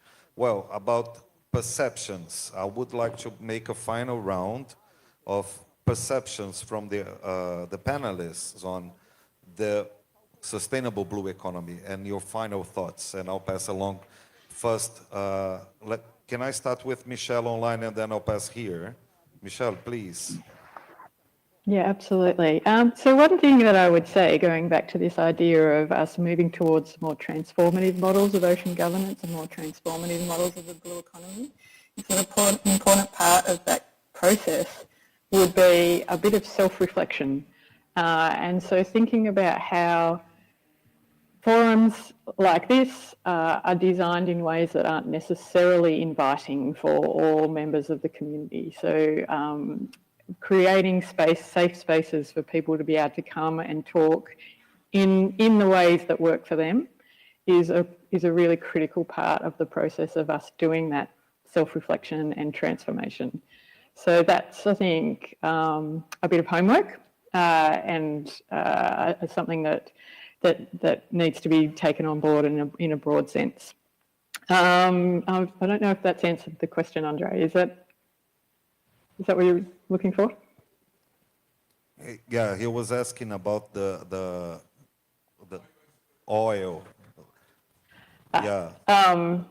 Yes. So I don't, being from Australia, I'm not familiar with the specifics, but I think definitely in terms of at a broad sense, this idea of how we manage trade-offs between different sectors and how we move from carbon-intensive sectors into more regenerative and restorative approaches is a big part of the blue economy challenge, and a big part of that is, of course, the different power dynamics that exist within, from big business to small-scale fisheries is a really excellent example of that. So I'm not sure that we've quite got the answer to that yet, but hopefully forums like the COP can start to move us towards much more quickly towards that pathway of decarbonisation. Thank you, Michelle. Claire, would you like to follow, please? Absolutely. And let me just jump on the oil and gas situation. As part of the foresight report that we produced, we clearly mentioned that the energy transition is key for the future of the ocean economy. And if we continue in the path that we have today, with more gas extraction, with more oil extraction, it's not going to create that many more jobs, but it may lead by 2050 to a downturn in the ocean economy because of all the climate change impacts piling up and some issues in terms of innovation that are needed in other sectors in parallel. Therefore, yes, we need to transition much sooner than later from oil and gas extraction. And that's even for the good of the economy at the end of the day. Thank you very much, Claire. Now I'll pass to Flávio, please, your final thoughts. Thank you very much. I would comment 1 second on the fishermen. So I was myself involved with the fishing industry many years, maybe 40 years ago. And I closely to fishermen, we worked and we formed our company, and until now we have close contacts with fishermen. We understand reasonably the problems, the lack of fish, the problems pollution caused to fish, the areas, and our involvement on the marine spatial planning. That is this project that we are starting in Brazil now. So BNDES and the government decided to start doing this, that is exactly planning which areas will go for fishing, which areas will go for wind farms, for tourism, the lanes for the ships, and these discussions will be open and organized, public hearings with local communities and fishermen will happen. And I think this is important because everybody must learn from them, understand with their knowledge to find what's the best use for the future. So aquaculture will replace fisheries with some species, yes. Some species are overfished, yes, but some others still not.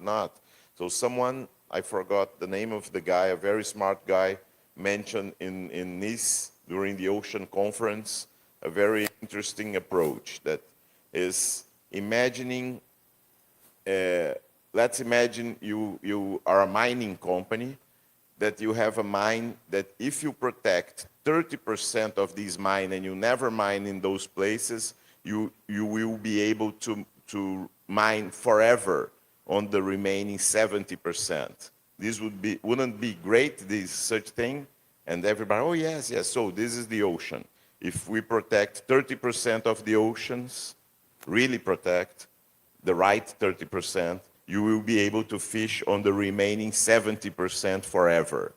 So, I think this is a goal we should look for, and thank you.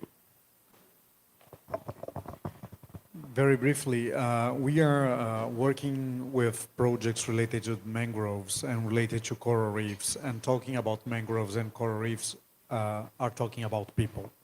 There isn't any other sense doing these projects without the participation of the communities in the field. So this is something that is part of our work as a development bank.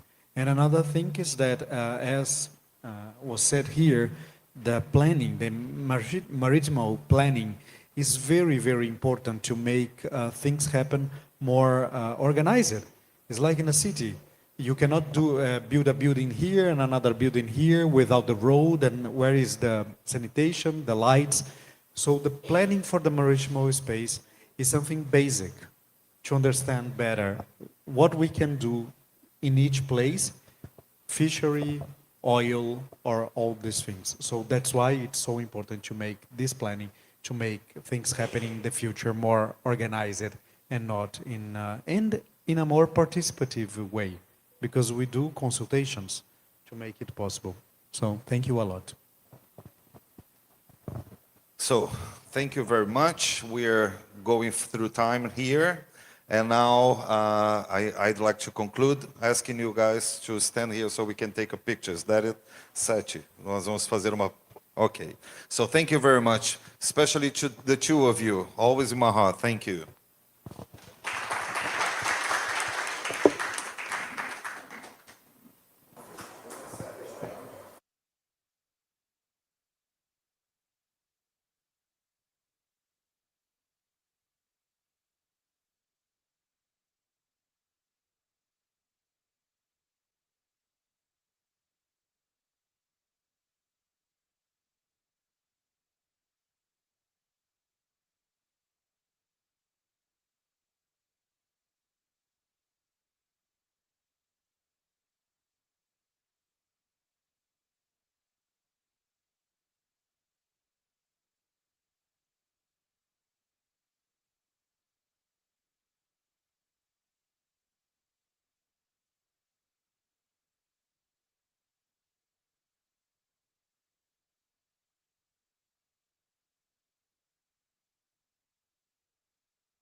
Next panel. So just to everyone to know, we have coffee outside and we have water as well, or little beautiful. No, I will just continue. We will not get a break, but to everyone know that spot outside we have. So continuing, we have a lot of discussions about energy. We had a lot of discussions about blue economy now, and we'll move on to discussion regarding the legacy of the Oceans 20. And I invite another director from INPO, Janice, to come here. I'm going to love to say your name in English. Janice, please be welcome. And the floor is yours.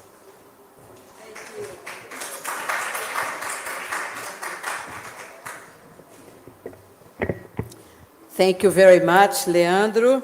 I hope you're enjoying your living hot days in Belém.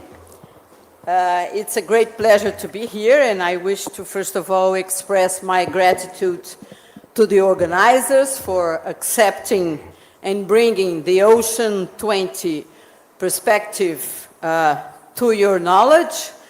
We are here at the House of Science, Casa da Ciência, of the Ministry of Science, Technology and Innovation. And having said that, I think that we are very, very, very happy that we have some illustrious people here with us, and I would briefly nominate them. Dr. François Roulier, he's the CEO of Ifremer, France. Dr. Vladimir Ryabanin. Vladimir used to be IOC Executive Secretary, and we know each other for a few decades. We also have Dr. Francisco Arias. He's the chair of POGO. For those of you that have not heard about it, POGO is the Partnership for Observation of the Global Ocean. And I would love to introduce you to my colleagues. Oh, sorry, we have Flavio Andrade, our CEO for Ocean Pact. Hey, I thought you have left. Sorry, Flavio. Thank you for staying. And I believe remotely we have Dr. John Seedorn staying with us.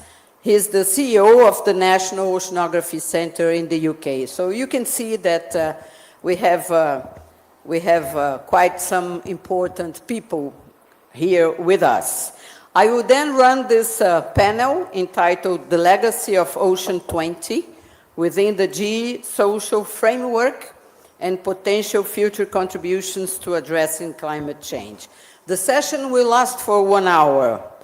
And for those that are not here, you know that we have a site on YouTube where you can follow and see our discussions thereafter. So without any further ado, please let me ask my colleagues to join me on stage. And I would ask Dr. Kilaparti Ramakrishna Rama. He's the Senior Advisor on Ocean and Climate Policy at Woods Hole Oceanographic Institution and our leader in the US for Ocean 20 for many years now. Welcome, Rama.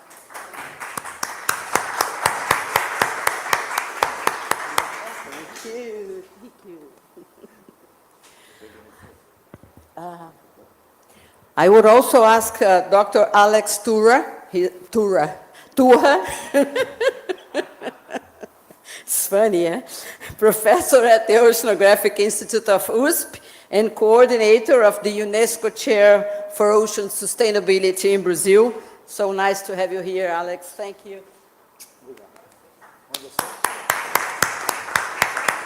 I think I should be in the middle, huh? And also, we have Dr. Tamarin Morris, that join us remotely, and I hope she's on stage already. Is she? Tammy is our present leader for Ocean 20, working at the South African Environmental Observation Network, SION. And I welcome Tammy for being here with us, even though remotely. I just want to make sure she's there. Yes, there she is. Hi, Tammy. Welcome. So by now, you certainly realized that I'm going to moderate the panel. I'm Janice Trotte-Duhá. I'm the Director of Infrastructure and Operations of INPO. And my idea here is to share with you some important views regarding Ocean 20 that happens to be an engagement group under the G Social. And in this first round, I would briefly explain, together with Alex Tuha, the setting up of Oceans 20.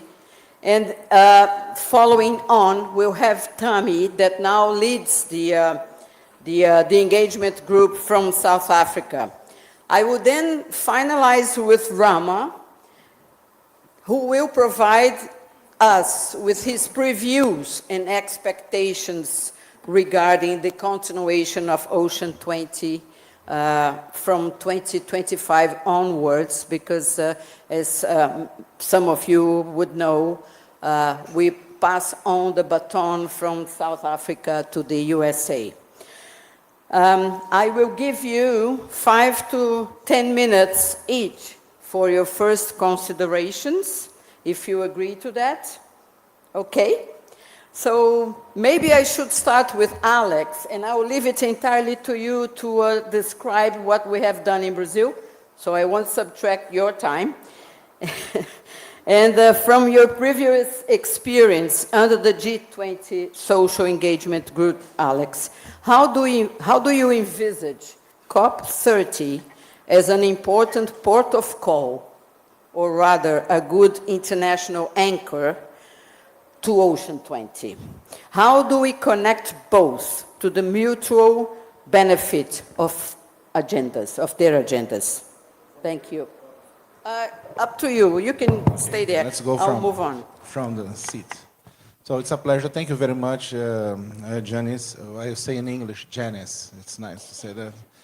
Janice, for the invitation and to be here sharing the stage with Hama and Tammy, my dear friends that are carrying on this important process in the Troika, the Brazil, South Africa, and US. We have the Troika composed by these 3 countries, And that's very, very interesting. But I should say in the beginning that it was a very complex process. For me, in the beginning of the last year, for me it was a very complex thing to understand where would be the possibilities to share the insights from the big hearing process that you had in the ocean dialogues.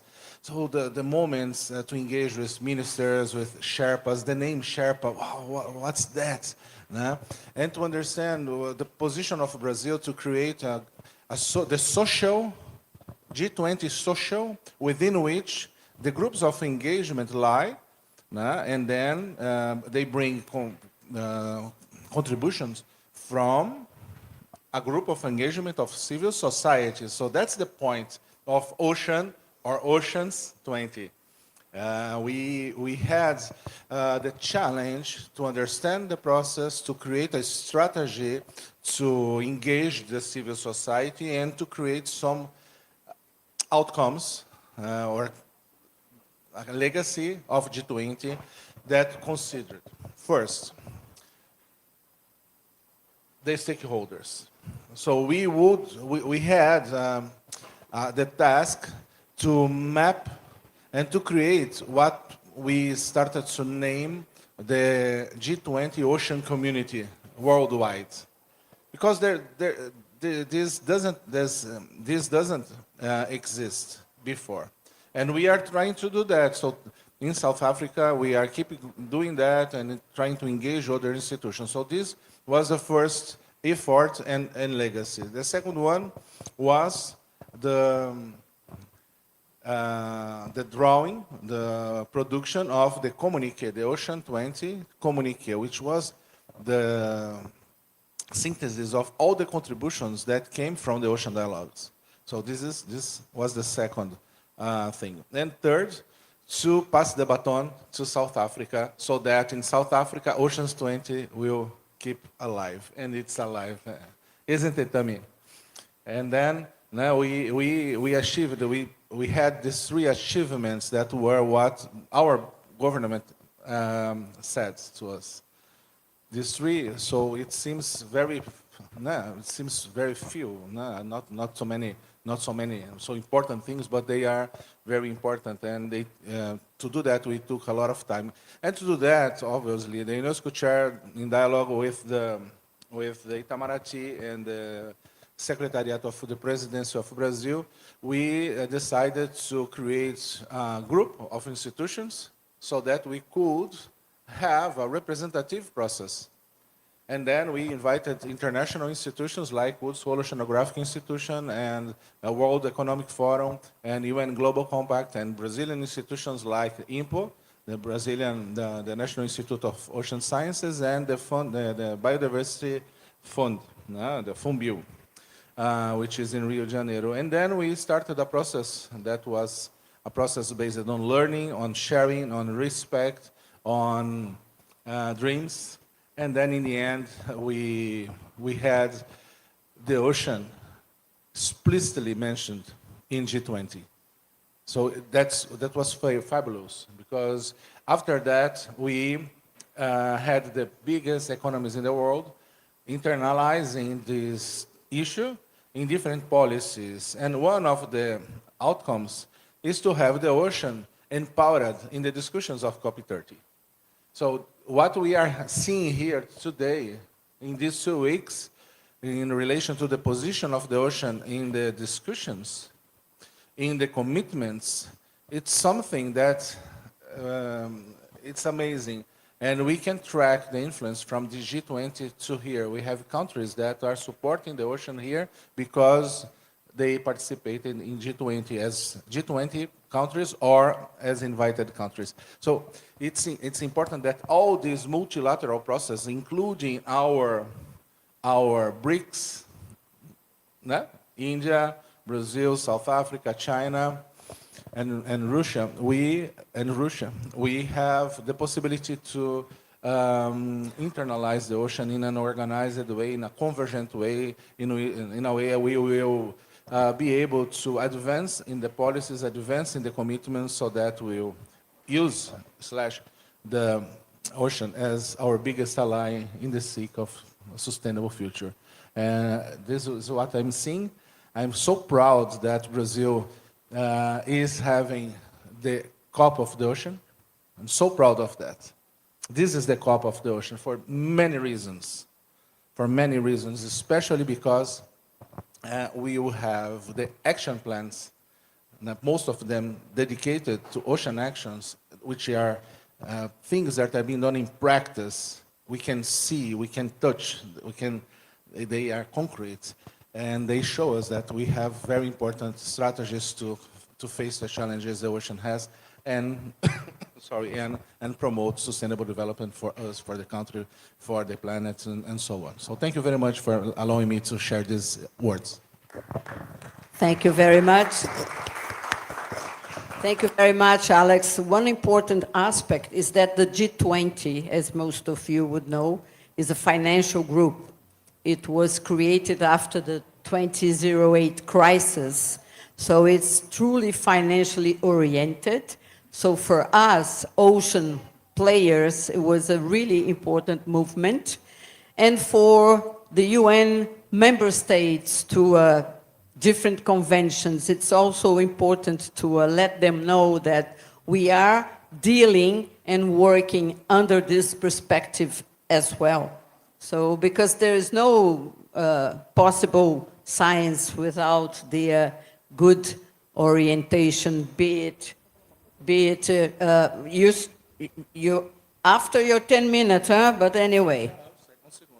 No. My Ambassador Carlos Cozendent, this right now after lunch, he said that Brazil, in the assembly of IOC, the Intergovernmental Oceanographic Commission, decided, the assembly decided to, this means all the countries decided to implement the action, the Sustainable Ocean Plans, which was influenced by G20. And this is also another multilateral process, just to emphasize that. That's good, that's good. But yes, and then again, this is it. We have to anchor what we do with our international institutions as well. So let me then turn to Tami. Tami, One Ocean and shared responsibility for advancing a sustainable and inclusive ocean economy centered on the principles of solidarity, equality, sustainability. Why does the ocean matter so much to the G20? Welcome, Tami. Thank you very much, Janice, for the kind introduction, and to the organizers for including me in the event as a remote participant. I hope you can all hear me.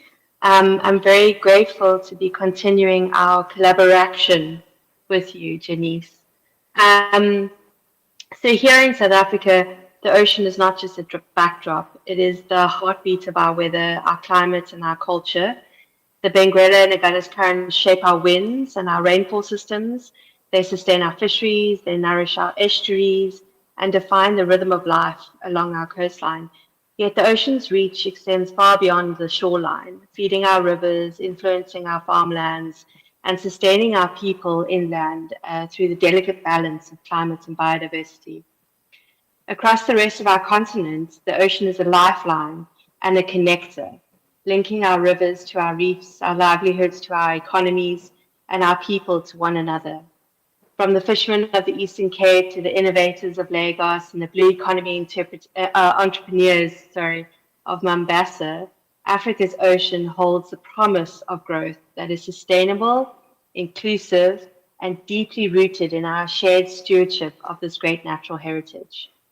So for Africa, the ocean is not a barrier, it is a bridge. It links our cultures, our languages, and histories. If we think across the Indian Ocean back to China, thousands of kilometers of coastline. And beyond Africa, the ocean reminds us that there is truly one ocean that connects all people of the world, binding us through a shared responsibility, a shared climate, and a shared destiny. So when we began this journey in December 2024, following on from your amazing inaugural presidency of Oceans 20 in Brazil, we inherited a powerful momentum, and that was built through the Brazilians from the Indonesian and Indian presidencies of 2022 and 2023. So over the past 7 months, we launched on the 2nd of April. We have been quite bold in trying to reach inland communities who have never before seen or thought about their connection to the ocean. We've been developing innovative citizen science sensors to democratize ocean data and bridging networks across academia, government, industry, and civil society. So we're pretty proud to say we have not only started something, we are building a legacy. Our ocean actions, both established and some of which are even still emerging, are shaping how we see, value, and sustain our blue world. But this is only the beginning. So we released our final Ocean 20 South Africa communique last week at our Ocean 20 Summit in Cape Town. And it was a statement that captures not just our work, but our voice, centering the needs of the global South, while recognizing the partnerships with the global North. It is bold, it is visionary, and it ensures that our seat at the table is no longer negotiable. Our innovations, our perspectives, and our continent's worth must be recognized because Africa's potential in the blue economy is immense. We have the capacity to protect our coasts, to strengthen our communities, to expand ocean knowledge and drive sustainable growth. We simply need to embrace it together. And as we look beyond 2030, our call is for equitable resourcing, local-driven capacity strengthening, and co-created knowledge and partnerships that empower and not prescribe. This is not charity, it is justice, it is sustainability.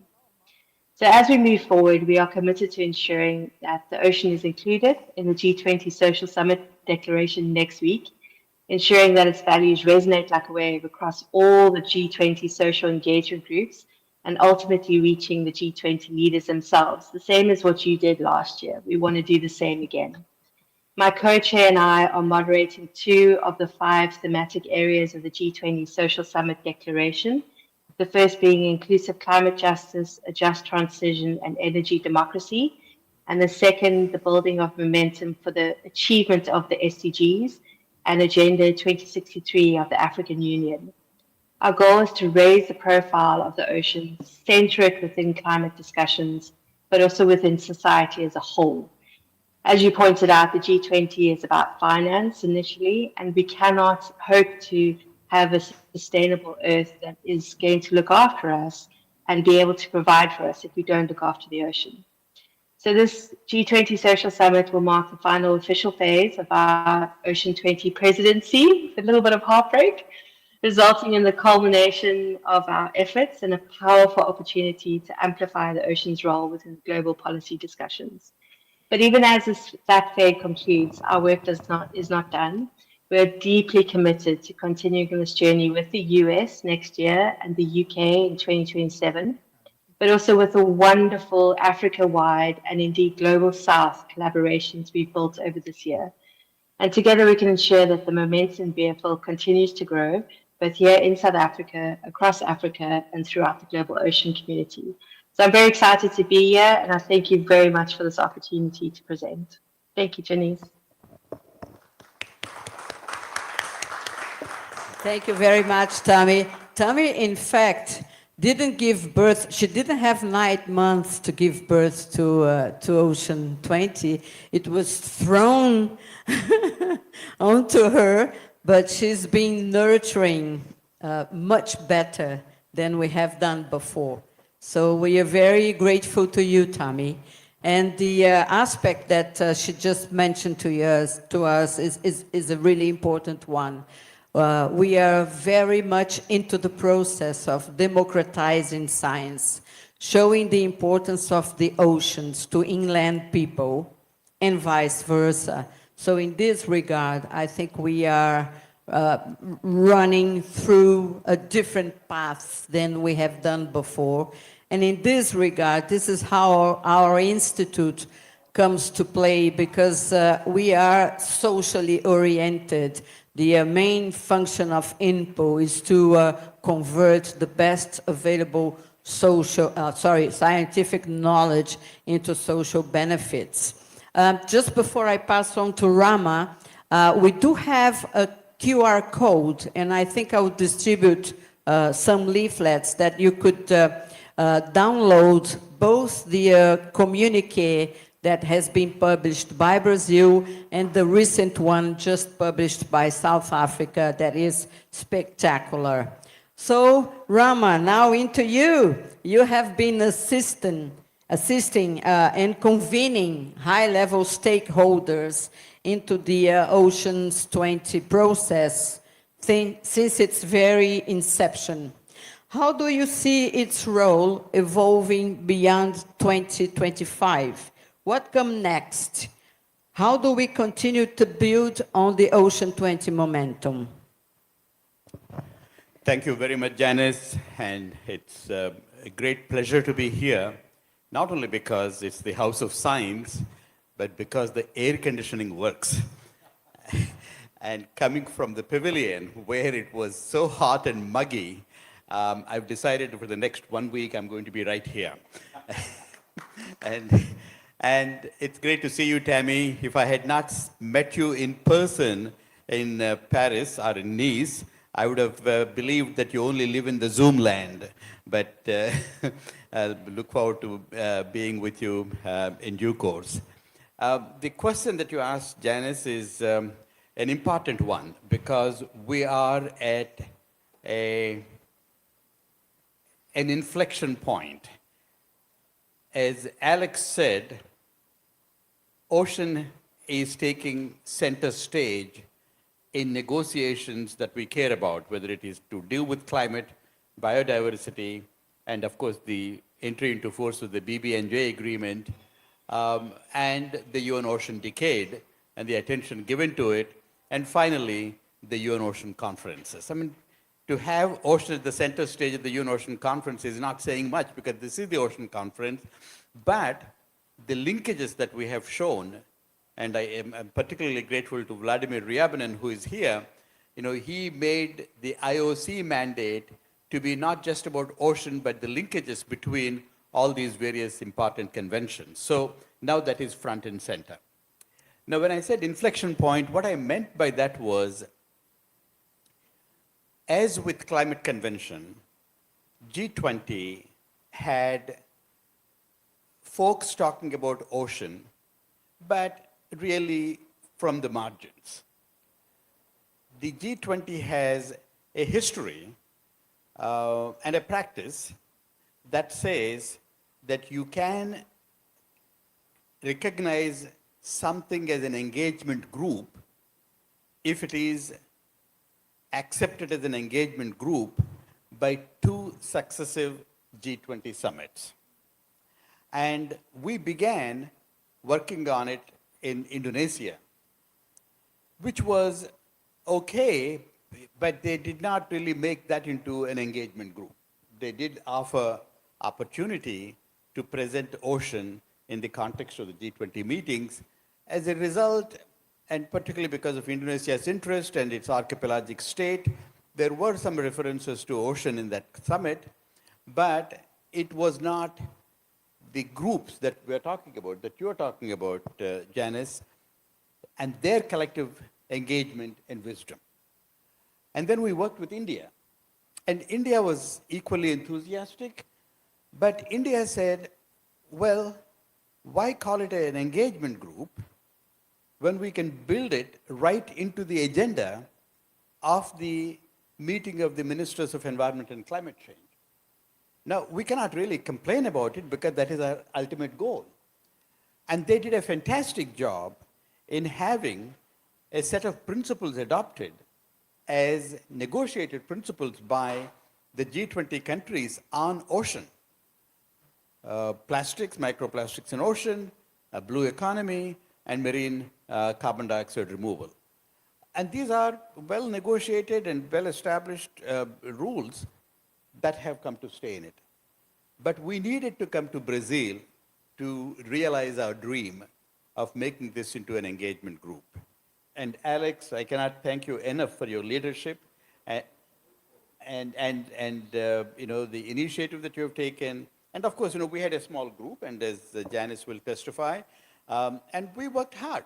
We worked hard to have a host of webinars to bring the world community. And then we had some series of ground rules that these webinars have to be not about promoting one thing, but about bringing different perspectives. And the webinars have to be public, and they need to be recorded, and there has to be a summary submitted at the end of it to us as the organizing group or whatever, and that we would synthesize all those recommendations. Some are happy, some are not happy, but that is the nature of the beast. So we did that, and the SOP that Alex talked about came in those kinds of recommendations, and then we put it in, and then it becomes part of the official proceedings as well. So that was the thing, and when we, then we thought, I'm sorry if I'm boring you with the history of it, but it is important because this is something that is being done for the first time, and we need to know what happened and how it came about, in terms of understanding what happened next with South Africa and what might happen with the United States.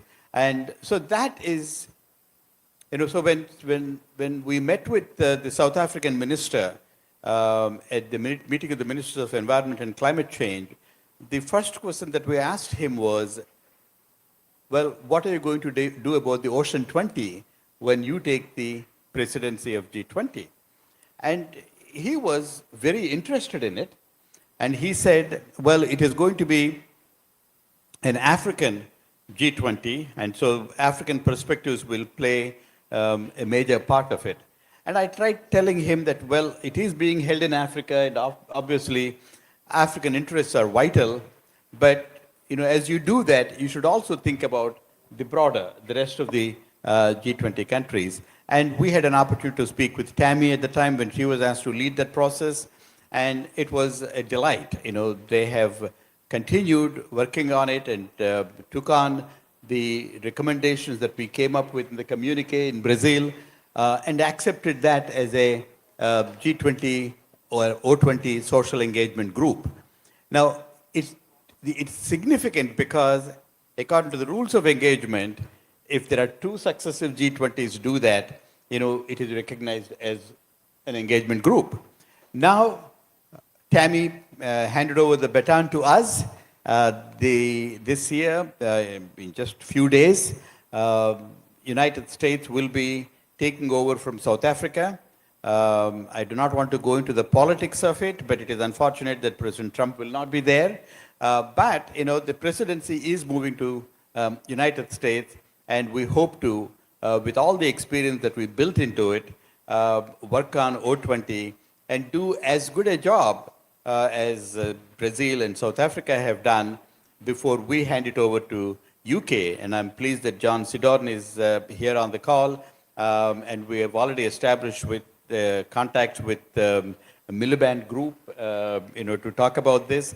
Interestingly, we have had more contacts with the UK as the G20 presidency after United States than with the United States government itself. But that's the nature of the beast, but we hope to continue working on it and make progress. The last point I want to make is why I call it an inflection point, because if we succeed in making this work well during this year, what I hope to do is to memorialize the whole process. How do you do this? And so that when it goes to UK or to any other country, after UK, Saudi Arabia, they have a manual of sorts to work with. And, so we want to stipulate in that, all the engagement with not just the ministerial group on environment and climate change, but also linkages with other engagement groups, so that we have that kind of a thing coming together. So if we succeed in doing this during this year, Tammy, with your support and with the support of the UK, whoever might be the leader of O20, I think we would have firmly established this with rules and regulations on how to move forward with it, and would be able to contribute very effectively not only to the G20 conversations, but a host of extraordinarily important meetings coming up, starting with the COP one of BBNJ, COP31, which they all hope will be in the Pacific, and they want to make a big deal of the ocean. We had on the very first day, the commissioner of the Pacific Ocean came to our meeting in the Ocean Pavilion in the Blue Zone, and he said, well, we're doing better. Now the Ocean Pavilion is very close to the entrance of it, so people can see it and come there very easily. But when we come to Australia, he wants to ensure that this is the center stage, and so I hope that will happen. And we have now established through our joint efforts an ocean envoy for, in Brazil COP, and I'm sure that would continue. So these are some of the developments that are going to be firmed up and followed through, and so that gives me a great deal of hope and optimism that moving forward we can gain on these rich experiences that Brazil and South Africa have given us. I'll stop there. Thank you. Thank you very much, Rama. So you just proved that you're a man of the past, the present, and the future. You're passing on the baton to the UK even before start having the US under the leadership of G20. So we count on you entirely, you know that. And we also agree with you that things are well sedimented. And as a matter of fact, we've been working in those Brazilian days, sending one-pagers to different tracks of G20, the financial, the energy, the environmental. So we are really spread out through different processes under the G20, and that is really a major achievement.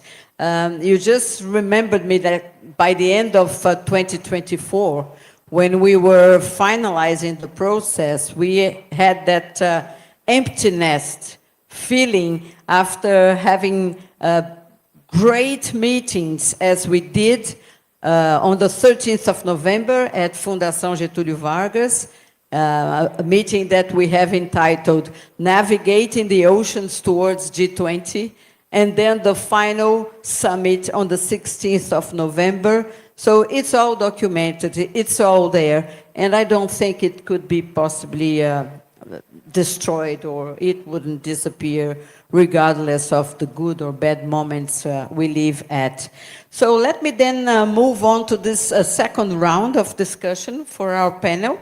And I would like to focus on the potential future contributions arising from Ocean 20 to address climate change, because we are at COP30, so we should focus on that a little bit.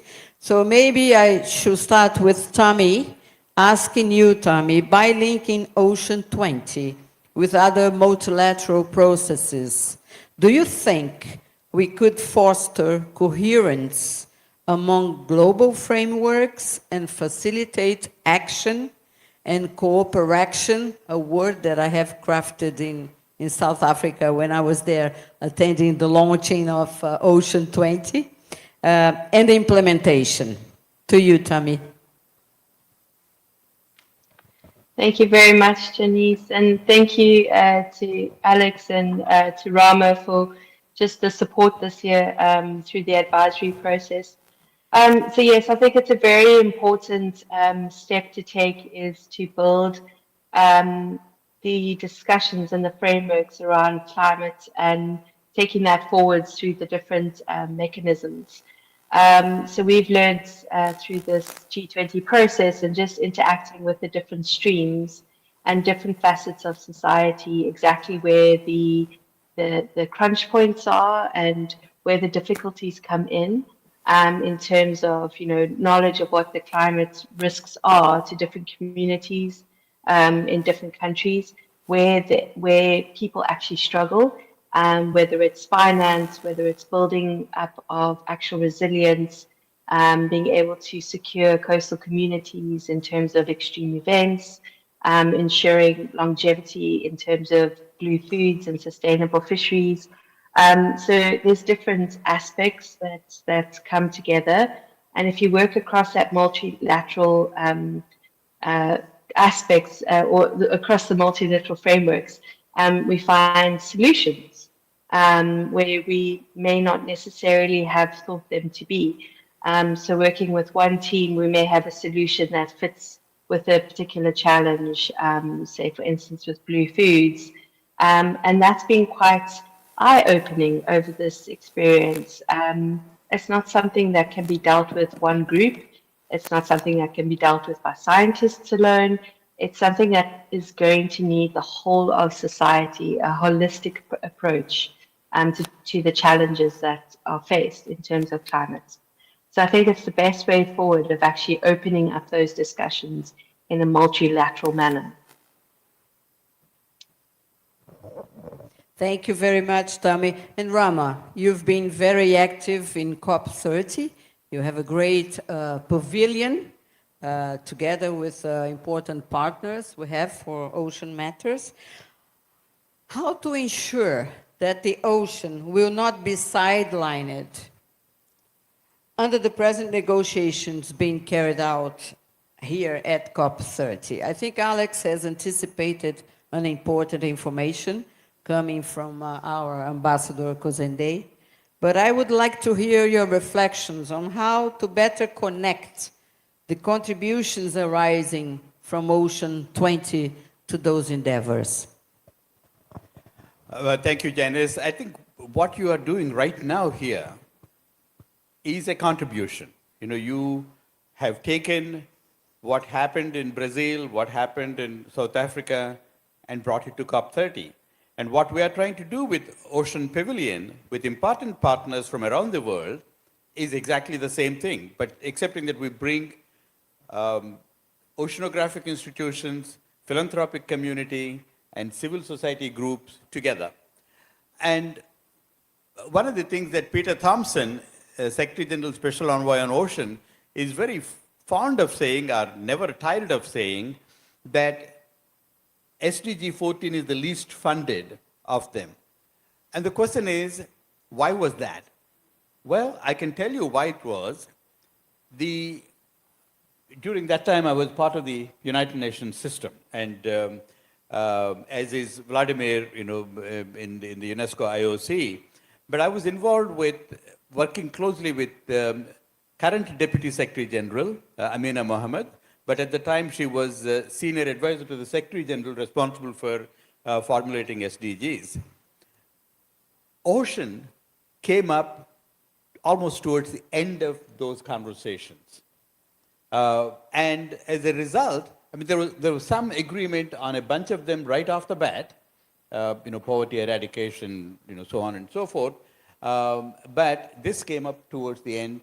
And one of the key things that happened was we did not develop the kind of criteria and indicators, and then there was not much of a buy-in from the member countries. So when these surveys are being carried out, and then I urge all of you interested in it to take a look at the UN Statistical Institute's, you know, reports on SDG fulfillment, and you will find very lax reporting on them.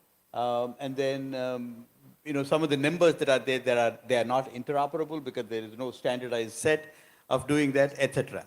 But what gives me hope is this.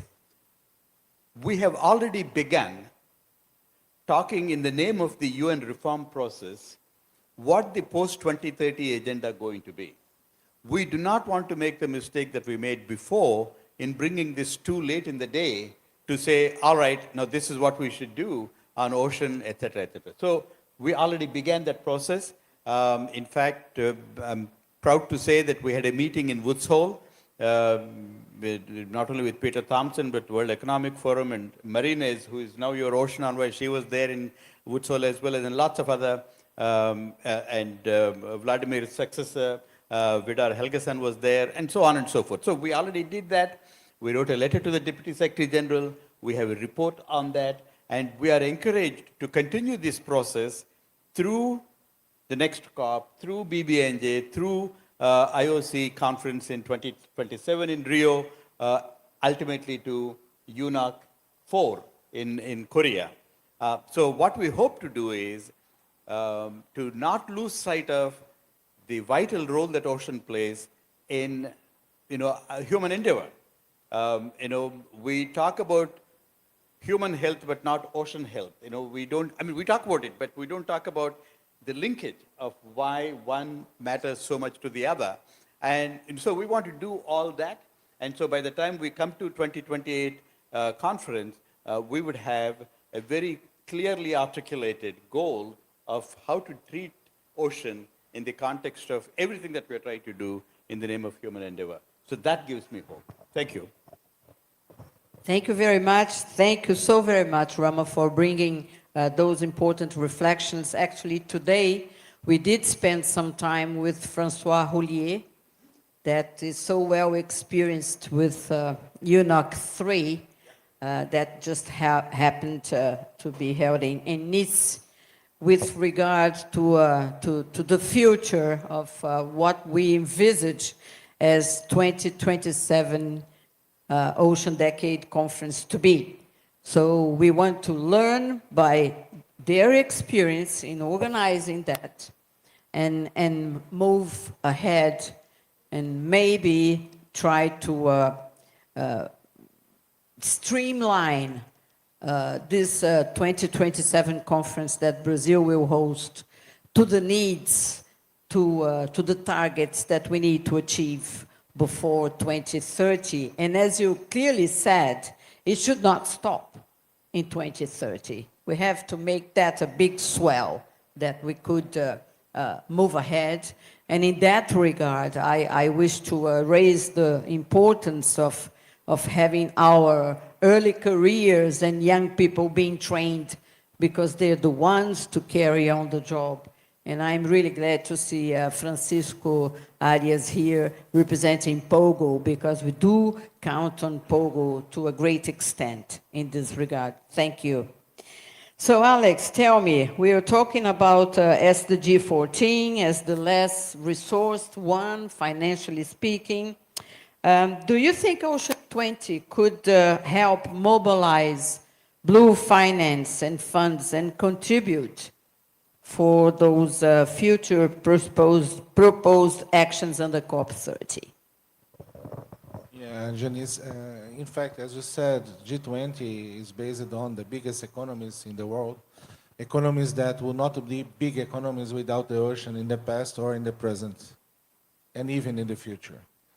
So the consequence of that we saw in Monaco, in the Blue Economy and Finance Forum, when a lot of investors were showing the amount of money that's available now to be invested in startups, in enterprises, in developments, because as the high-level panel for a sustainable ocean economy demonstrated, the amount of money, the return of investments up to 2050 is in the order of $15 trillion. So it's an important aspect to consider. But it's not only economy. We are talking about blue economy, but blue economy, in fact, means that we need to think about local communities, short value chains, less use of resources, less generation of waste, and that the income stays mostly in the place. And then that's a challenge that we need to overcome. And to do that, we need to strengthen the process and to interlink the process so that we will have redundancy and resilience in a way. If there's something happens with G20 in US next year, it's not the final stage, because we will still have other processes where we will have the agenda being strengthened. So I think now we are in a position, a very important one. And it's interesting because I should say that we will not be here discussing G20 and Oceans 20 here without 4 people. Of course, all of us that took part of the process, but and I would like to nominate them. First one was Simone Penafirmi. Simone works at the mayor office in Rio de Janeiro, and she was the first that pushed towards that. Gustavo Westman, who worked in the presidency, in the secretariat of the presidency, who believed on that.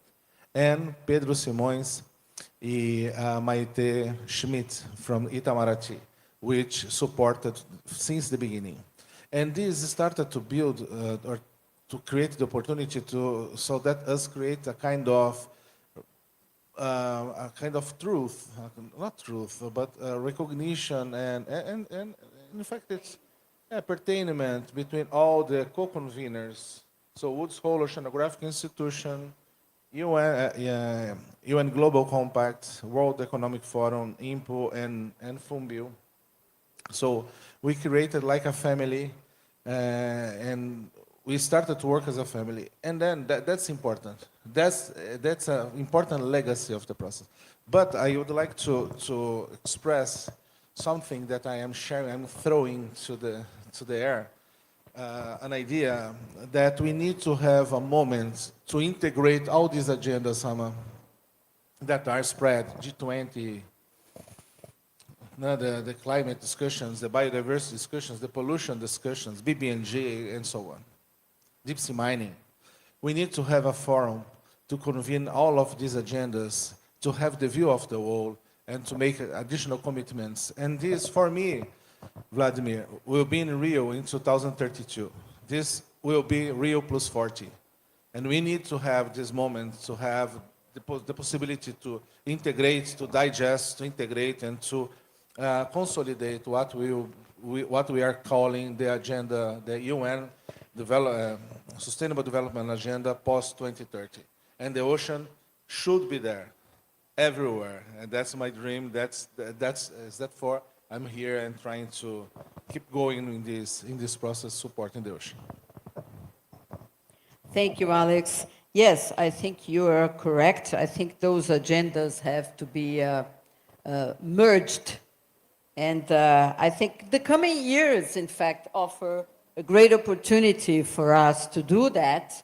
The connection of the outcomes from Ocean 20, COP30, and other global processes, so that the central role of ocean in climate stability and economic resilience would be spelled out, recognized, and put into practice. So we will hope to reach this intersect. Absolutely. You know, those of you that are not familiar with, the G20 work that we did through O20 in the context of Brazil is something to really take pride in. You know, when Ambassador Andrei Correa de Lago came with the first letter, it was a terrific letter, but there was not a single mention of ocean. And we, as the O20 community, produced a letter and sent to him saying that this needs to be corrected. And of course, he's a wise man and a good friend, and he agreed. And now, when you go to COP30 meetings, you see in the action agenda, ocean is front and center. And what is more, when I had an opportunity to meet with him a few months after sending that letter, he tapped me on the shoulder and said, guess what? We now even have an ocean envoy. So, I mean, what I'm trying to say is that that happened because of the letter that we sent as the O20 community to the ambassador. Thank you, Rama. This is a very important point. At INPO, we also sent a letter to him because we felt that there was a void, a very important aspect that has not been addressed before. And I agree with you, that was a terrible letter, a 13-page letter and not a single mention to the ocean. That was a disaster. But anyway, so he then wrote 9 extra ones, and the oceans were reflected there. And as you said, we owe a lot to Marinês Scherer, our colleague that was nominated as the special ocean envoy to this meeting. So I don't know at this stage if we have questions from the audience. I would like to open the floor for questions. Anybody wants to? Francisco, please. Microfone, por favor.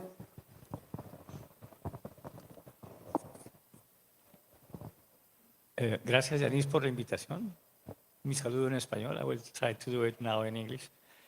Not a question, but just you invited Pogo, my position as chair of Pogo, accept this invitation. And just to bring that one of the pillars of Pogo has been training young scientists. That has been one of the, I guess, more impacting activities of Pogo. We have now trained more than 1,300 young scientists along our 25 years of history. And for these coming things, these coming events, these coming meetings that you have mentioned, these young scientists will be the ones in charge of doing their job. So I recall on this, I make my commitment from Pogo to support future and coming activities. And once again, thank you for the invitation. I'm so happy to listen to that, Francisco. I don't know if you know that I was a Trevor Platt student back in Canada when this whole idea of Pogo started. It bears his name underneath. And I met Trevor many years later, and she told me, Janice, you have to do something about ocean science in your country. Every Pogo summer school that we run, the best 10 plus, top 10 curricula that we have, they're all Brazilians. And I can choose but one. So we are on this road, and we are very thankful for Pogo in that regard. Alex, you want to... Francisco, this is so important because we need to map and engage all the organizations that should invest, not necessarily money, but time in coordinating the advance in ocean sciences. The Global Ocean Science Report produced by COI, by IOC, shows that the average investment in ocean science worldwide is 1.7 of everything that is invested on science. The average is 1.7. It's so low, so small. In Brazil, Brazil is a miracle. It's miracle, because we invest 60 times less the global average, and we are in the top 10, top 11 countries. And this is why we have a public system of education. We have a public system, as in other Latin American countries, we have a public system of education. And this is the key, to do a lot with not so much money. But we need to have more money and more coordination, and that depends on the decade. The decade is a subversive process. And I would say a submersive process too, because it's talking to people, to everyone, and not to the focal point of the state, of the member state. The decade is talking to FAPESP, which is a São Paulo State Research Foundation or Research Council, which created a program dedicated to the South Atlantic and Antarctica to invest a lot of money in that. But we need to have more. We need to engage the Global Research Council, the International Science Council. We need to enforce Belmont Forum, IAI, which is Inter-American Institute for Global Change Research, and a lot of other initiatives, ICES, PICES, and so on, to work together to strengthen this and to collaborate in a way we will fulfill all the challenges that the ocean decade brought to us, the 10 challenges, so that we can see clear advances in the way we are producing science, we are building capacity, and we are creating the momentum that will bring us to a different level in our relationship with the ocean, with people, with the planet. So this is so important, and you are very important in this process. So let's keep moving and engaging, integrating these stakeholders, because they are important and they are not talking to each other. We need to make this.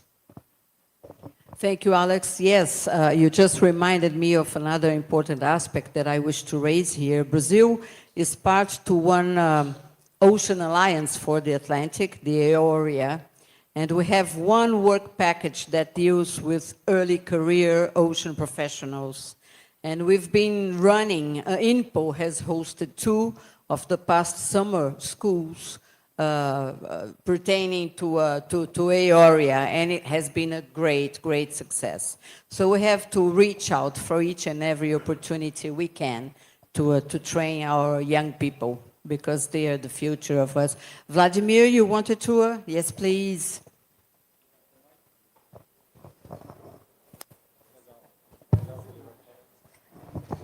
Thank you so much.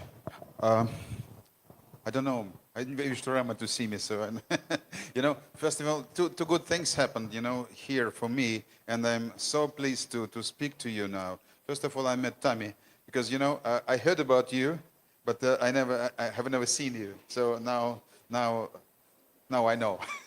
Well, I also like very much that. Oh, what a great honor. I like very much this new word for cooperation. So I will use it now. You know, I have to say that my thoughts will be not very well organized, a bit chaotic and very spontaneous.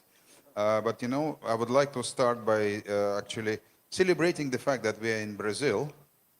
We cannot forget Rio 1992. That's exactly what you, Alex, said. There will be new Rios and new other Brazilian cities on board because, you know, big things are happening in this country. And this, I think, to some extent, reflects the soul of a Brazilian people, in which kindness plays a very important role. That is the driving force. And I think what was missing in the bureaucratic environments in which I have been working for more than 20 years, while processes and things like this, we less think about people. And that is very important. We need to think about people, and professionals have to be also kind. So, and I think that actually, I will also reflect a bit on the G20, but I would like also to continue your line of thought. We had the Rio process, the Rio conventions. Then we had Millennium Development Goals. Then we have the 2030 agenda. So what is this agenda? 17 SDGs, and then 169 targets. And, you know, and people sometimes tend to think that, you know, we have to implement all these targets. Doesn't make sense, come on. No, we need basically to make people happy. And this is, I think, what needs to be the line of thought for the successor of the agenda, because we need to integrate things. Cooperation, that will be very, very important. And I think this is now kind of going everywhere, because people understand. You know, this, I just spoke to someone recently. You know, if you have a problem on your skin somewhere and you're scratching the skin, that, you know, the problem may be elsewhere. We really need to act upstream, then downstream. So, and Mutirao is very, very engaging, I think. So I really thank you for this. You know, I'm a retired person. I can now tell the truth. So, and I have to say that what I think I was involved in Ocean 20 sporadically. And my impression was there that, you know, it was actually similar to what was happening with the World Ocean Assessment, United Nations process. And then ministries of foreign affairs are responsible for this, and they appoint politically correct people. And in the end, we have to have science, knowledge, experts working for that. So we have to really make sure that everything is organized properly. And of course, in the Ocean 20, there were also ministries of foreign affairs that were dictating things. And I was there maybe a couple of times, maybe 3 times, and the agenda was changing almost every time. Because Ministry of Foreign Affairs usually would have its own agenda. And I think what happened here, and I was detached from this process, I was very happy that you have this new engagement arrangement. This is a very important thing because consistency in Ocean 20 is very, very important. So if each year you change the subject, change the agenda, then of course there will be basically no outcome. Big things require, well, long time, they require decades, and I really thank you for kind of, speaking about that. Really, it's a really wonderful thing. So basically, I think it is very important that Ocean 20 continues this engagement and also continues to have maybe not a plan, maybe you already have it, but I simply don't know. If you have a plan or you adhere to some big plan that will be going from one leader of Ocean 20 to another Ocean 20, so there is consistency. This for me is probably the thing number one. And of course it has to be a high level thing. For ocean science, Ocean Decade could be that flagship thing. And of course, what is also important, and this is maybe will be useful for you, Rama, because indeed, Ocean 20 is very much about ocean economy. So that focus on ocean economy may be resonating with the current leadership of United States. So if you focus on this, continue that focus, then maybe things will continue in the right direction. So that is basically what I would like to suggest.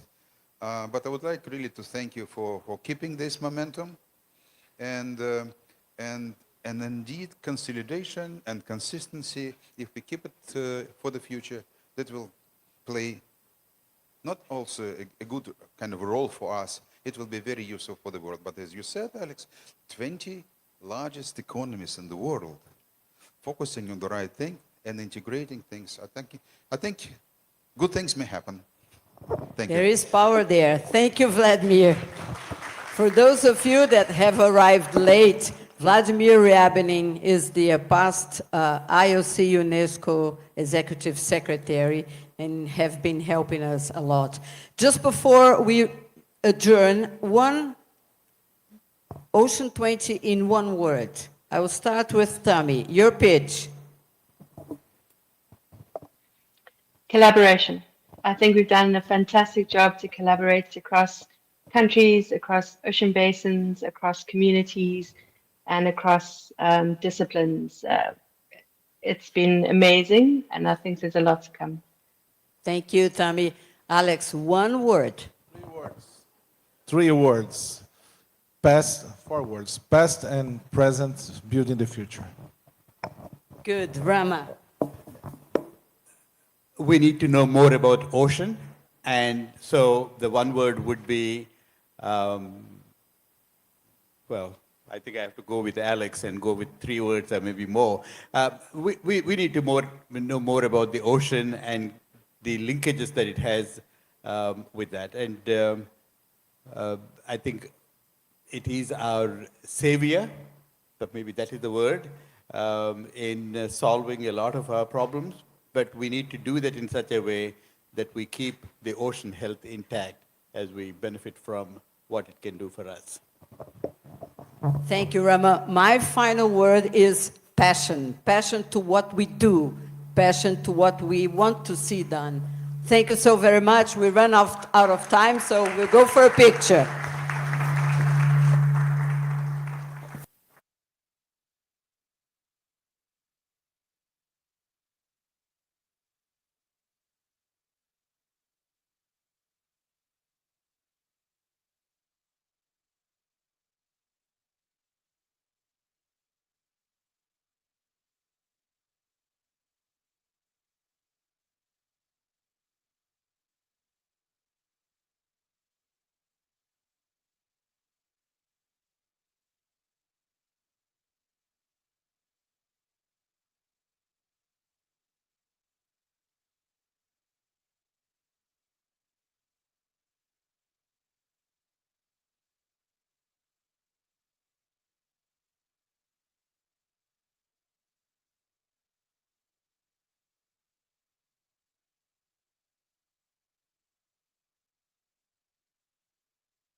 Thank you, everyone. I'm now going to switch to Portuguese, so I hope that everyone could understand as well. E para continuar, a gente vai entrar antes de entrar na última mesa do dia para tratar de cultura oceânica, eu gostaria de convidar a professora Mari Gazala, professora do Instituto Oceanográfico da USP, para também, vamos falar de cultura oceânica, vamos também falar de divulgação de material educativo, parte do projeto da professora Mari, que é Avaliações Integradas de Ecossistemas Marinhos, plataforma educativa. Mari, por favor. Muito obrigado, Leandro. Gostaria de agradecer imensamente o convite do Ministério da Ciência e Tecnologia, parabenizar, né, pelo evento. Eu tenho uma apresentação, será que pode ser transmitida, por favor?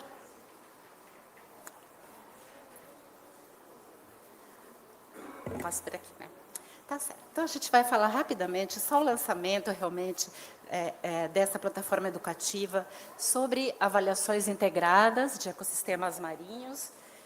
Isso foi feito... como que faz aqui? Tá. Isso é parte... Ok. Obrigada, desculpem. Somente essa plataforma educativa, ela é parte de um projeto apoiado, né, pelo Ministério nesse edital H2020. Esse edital, nós participamos nessa missão atlântica, tá? Que foi um projeto, acho que eu tenho que mostrar para cá, né? Foi um projeto, então, com 34 instituições de pesquisa de vários lugares do mundo, financiado pela Comissão Europeia. E nesse projeto tivemos uma série de parceiros super interessantes, foi um processo colaborativo muito poderoso, né? E tivemos parceiros também muito fortes aqui no Brasil, como a Universidade Federal de Santa Catarina, o Instituto Paulo Moreira da Marinha. E nós trabalhamos nesse bloco de trabalho chamado Capacity Building, né, construção de capacidades, mas que, na verdade, acabou sendo mais compartilhamento de capacidades, né? A gente gosta de chamar que é um capacity sharing, na verdade, né? E nesse projeto, como parte da USP, coordenamos essa parte. Estou com dificuldade aqui de passar o slide, perdão. Ele avança muito rápido.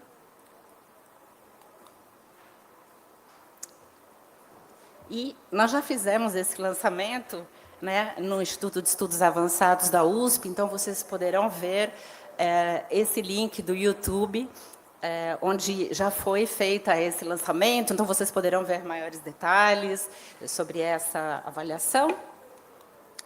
E acho que o importante nessa mesa de ciência oceânica e também cultura oceânica é a gente pensar também no legado que as pesquisas e que os projetos de pesquisa trazem, né, para a nossa sociedade, não somente do ponto de vista dos resultados, né, que são obtidos, mas principalmente assim, das metodologias que são utilizadas, e essas metodologias são da melhor ciência disponível, é uma ciência às vezes bastante complexa, né, e também assim, a melhor ciência e a melhor também capacidade local, sabe? A gente pode integrar o conhecimento científico com o conhecimento de povos e comunidades, que é uma coisa que eu venho trabalhando há muito tempo, mas nesse projeto, essa plataforma ela está em língua inglesa, tem esse nome, a Integrated Ecosystem Assessment e-Learning Series, né, que é essa série, e trabalhamos junto com a Universidade Marítima Internacional nessa coordenação do trabalho de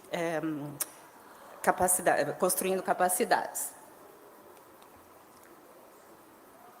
Está demorando um pouquinho aqui.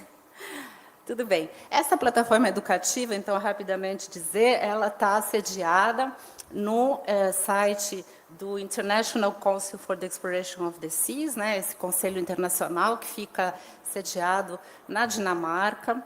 E, então, foi o ICES que fez essa compilação dessas videoaulas, dessa plataforma educativa. E, basicamente, o que ela fala, bem rapidamente, são 11 videoaulas, tá? Onde vamos descrever o que seria a avaliação integrada de ecossistemas, como se fazem, o que significam modelos oceânicos acoplados, como que a gente trabalha junto com os stakeholders, né, com os usuários dos ecossistemas, e modelos bastante complexos que a gente tentou transferir numa linguagem simples, mas gostaria só de informar que não é assim uma plataforma de como se diz, alfabetização oceânica, né? Ela não é, ela realmente visa explicar os processos de avaliações integradas, a ciência que precisa entrar nesses processos e como que eles funcionam. Estou deixando aí o link, né, desse para vocês acessarem, o link lá do ICES. Estou deixando também aqui um posterzinho com o QR Code também, para quem quiser entrar no QR Code e acessar, né, esse link com essas 11 videoaulas. Não está avançando aqui. Certo. Então, esse é o link.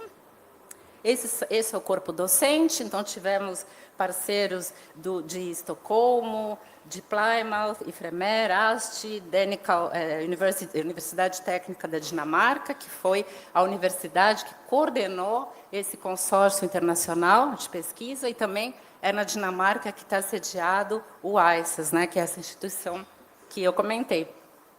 Aqui pelo Brasil tivemos uma contribuição bastante interessante nessas videoaulas, que tem a ver com o que ensinar além da ciência e tecnologia, tentando cobrir aspectos éticos, né, desse tipo de pesquisas, e convidamos a todos a assistirem essas videoaulas, a refletirem, e qualquer dúvida também ficamos à disposição para esclarecer, principalmente desses métodos, principalmente nesse momento da COP, né, onde se fala tanto de justiça climática, integrar pessoas, e precisam de métodos, tanto para isso, como também para ver a melhor ciência disponível, porque também sem a melhor ciência disponível, a gente não integra nada sólido, né?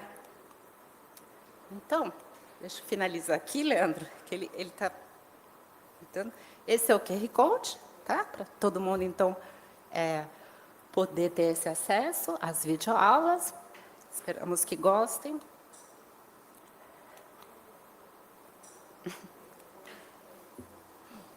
Eu acho que era melhor alguém passar para mim. Obrigada. E volta só um pouquinho, por favor.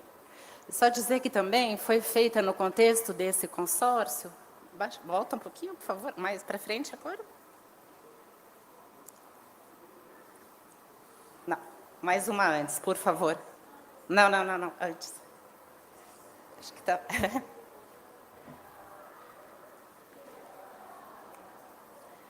Só comentar com vocês que foi feita também uma escola de verão, no contexto desse consórcio, em Cabo Frio, no Instituto Paulo Moreira, que é da Marinha do Brasil. Foi feita essa escola de verão recentemente, com esse tópico, né, Scientific Skills for the Ocean We Need, e foi extremamente satisfatório lecionar esses tópicos, né, para uma plateia assim, bastante ampla. E eu não estou com muita sorte para projetar, mas um pouco aqui só para vocês entenderem do que significa isso, como que a gente faz o escopo de um ecossistema, como a gente encontra indicadores, faz análise de risco e faz cenários e refina esses cenários, sempre em conjunto, né, com cientistas e tomadores de decisão. E, para finalizar, só gostaria de mencionar que também é muito importante que os cientistas, que os nossos cientistas, eles façam a melhor ciência possível, disponível, mas que também estejam próximas da população e das pessoas que realmente sofrem certos impactos, como aconteceu, né, com a questão do vazamento de petróleo no Nordeste do Brasil. E, a partir desses problemas, né, esses desastres ambientais, fazemos muita pesquisa nessa linha de cenários, né, com as populações locais, ou seja, cenários mais participativos. Então, também fico à disposição para esclarecer qualquer coisa nesse sentido. Muito obrigado, Leandro e a ministra, e espero que façam bom uso e que espero que vocês possam fazer novos editais na linha do que foi o H2020, que realmente foi um sucesso. Tá bom? Obrigada. Obrigada pela atenção. Acho que vamos resumir assim melhor. Tá bom. Eu vou deixar aqui o pôster, tá? Muito material, com bastante aulas. Obrigado, professora Mari. Dando continuidade, então, para a nossa última mesa do dia, já quero começar agradecendo a todo mundo que continua acompanhando a gente. Fomos tratar de cultura oceânica, foi uma tarde muito científica.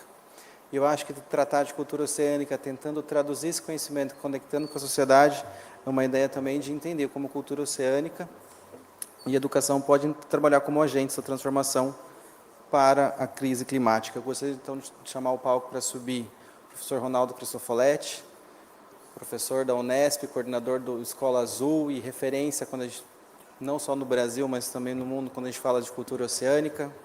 Tauan Santos, professor da IGN, quando a gente fala, coordenador do grupo, o primeiro e único grupo do Brasil em Economia Azul, então a gente fala também de cultura oceânica, dos seus aspectos econômicos. Economia Azul está aí, Tauan, um expert no assunto. Sérgio Monforte, da Unesco, que está liderando também, coordenando as ações sobre a década da ciência oceânica. E a mulher do oceano nesta COP, que não está tendo um minuto de sossego, está sempre deixando o oceano em pauta, Marinês Scherer, professora Marinês Scherer, da Federal de Santa Catarina, por favor. Sente, está em casa. Sente, pode ficar lá, deixamos.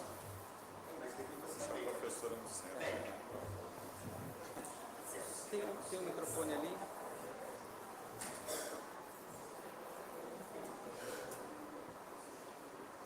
Funcionando? Está funcionando? Não.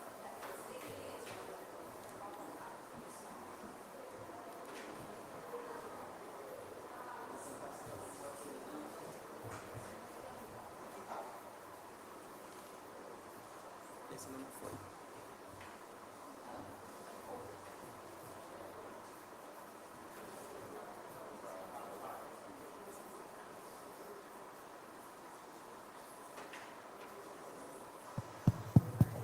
Agora sim. Obrigado. Tem mais um funcionando também. Bom, quando a gente fala de cultura oceânica, eu acho que para dar um primeiro passo, a gente está... É muito sobre conexão. Então... Está melhor? Ah, ótimo. Enfim. A gente vai tratar de a crise climática, não tem como não falar do oceano, entre a sua interconexão oceano e clima. Não tem como a gente dissociar isso, acho que isso tem ficado cada vez mais em voga. Ainda que um pouco tardio, mas já está acontecendo isso. E quando a gente fala também de oceano, não podemos dissociar isso da cultura, da governança, da sua interconexão entre todos. E acho que a década da ciência oceânica, ela vem também respondendo uma demanda sobre isso. Década que está sendo coordenada pela COI Unesco. Então, nesse ponto, Sérgio, eu queria ouvir você, como é que isso tem sido tratado dentro da Unesco Brasil, como que isso surgiu no tema, a agência da ONU que trata de ciência e educação. Então, como que isso vem sendo tratado, quais são os objetivos da década, ou o próprio processo da década mesmo dentro da Unesco, e como essa interconexão com cultura oceânica. Obrigado, Leandro.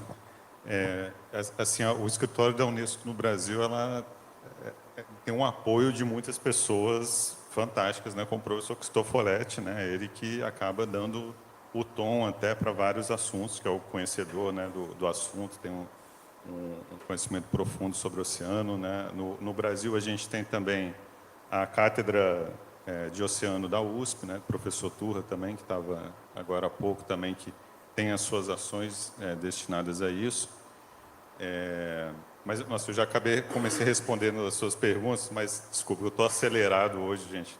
Primeiro, eu quero agradecer, né, ao Ministério de Ciência e Tecnologia pelo convite, em nome da representante da Unesco no Brasil, a Marlova Noleto.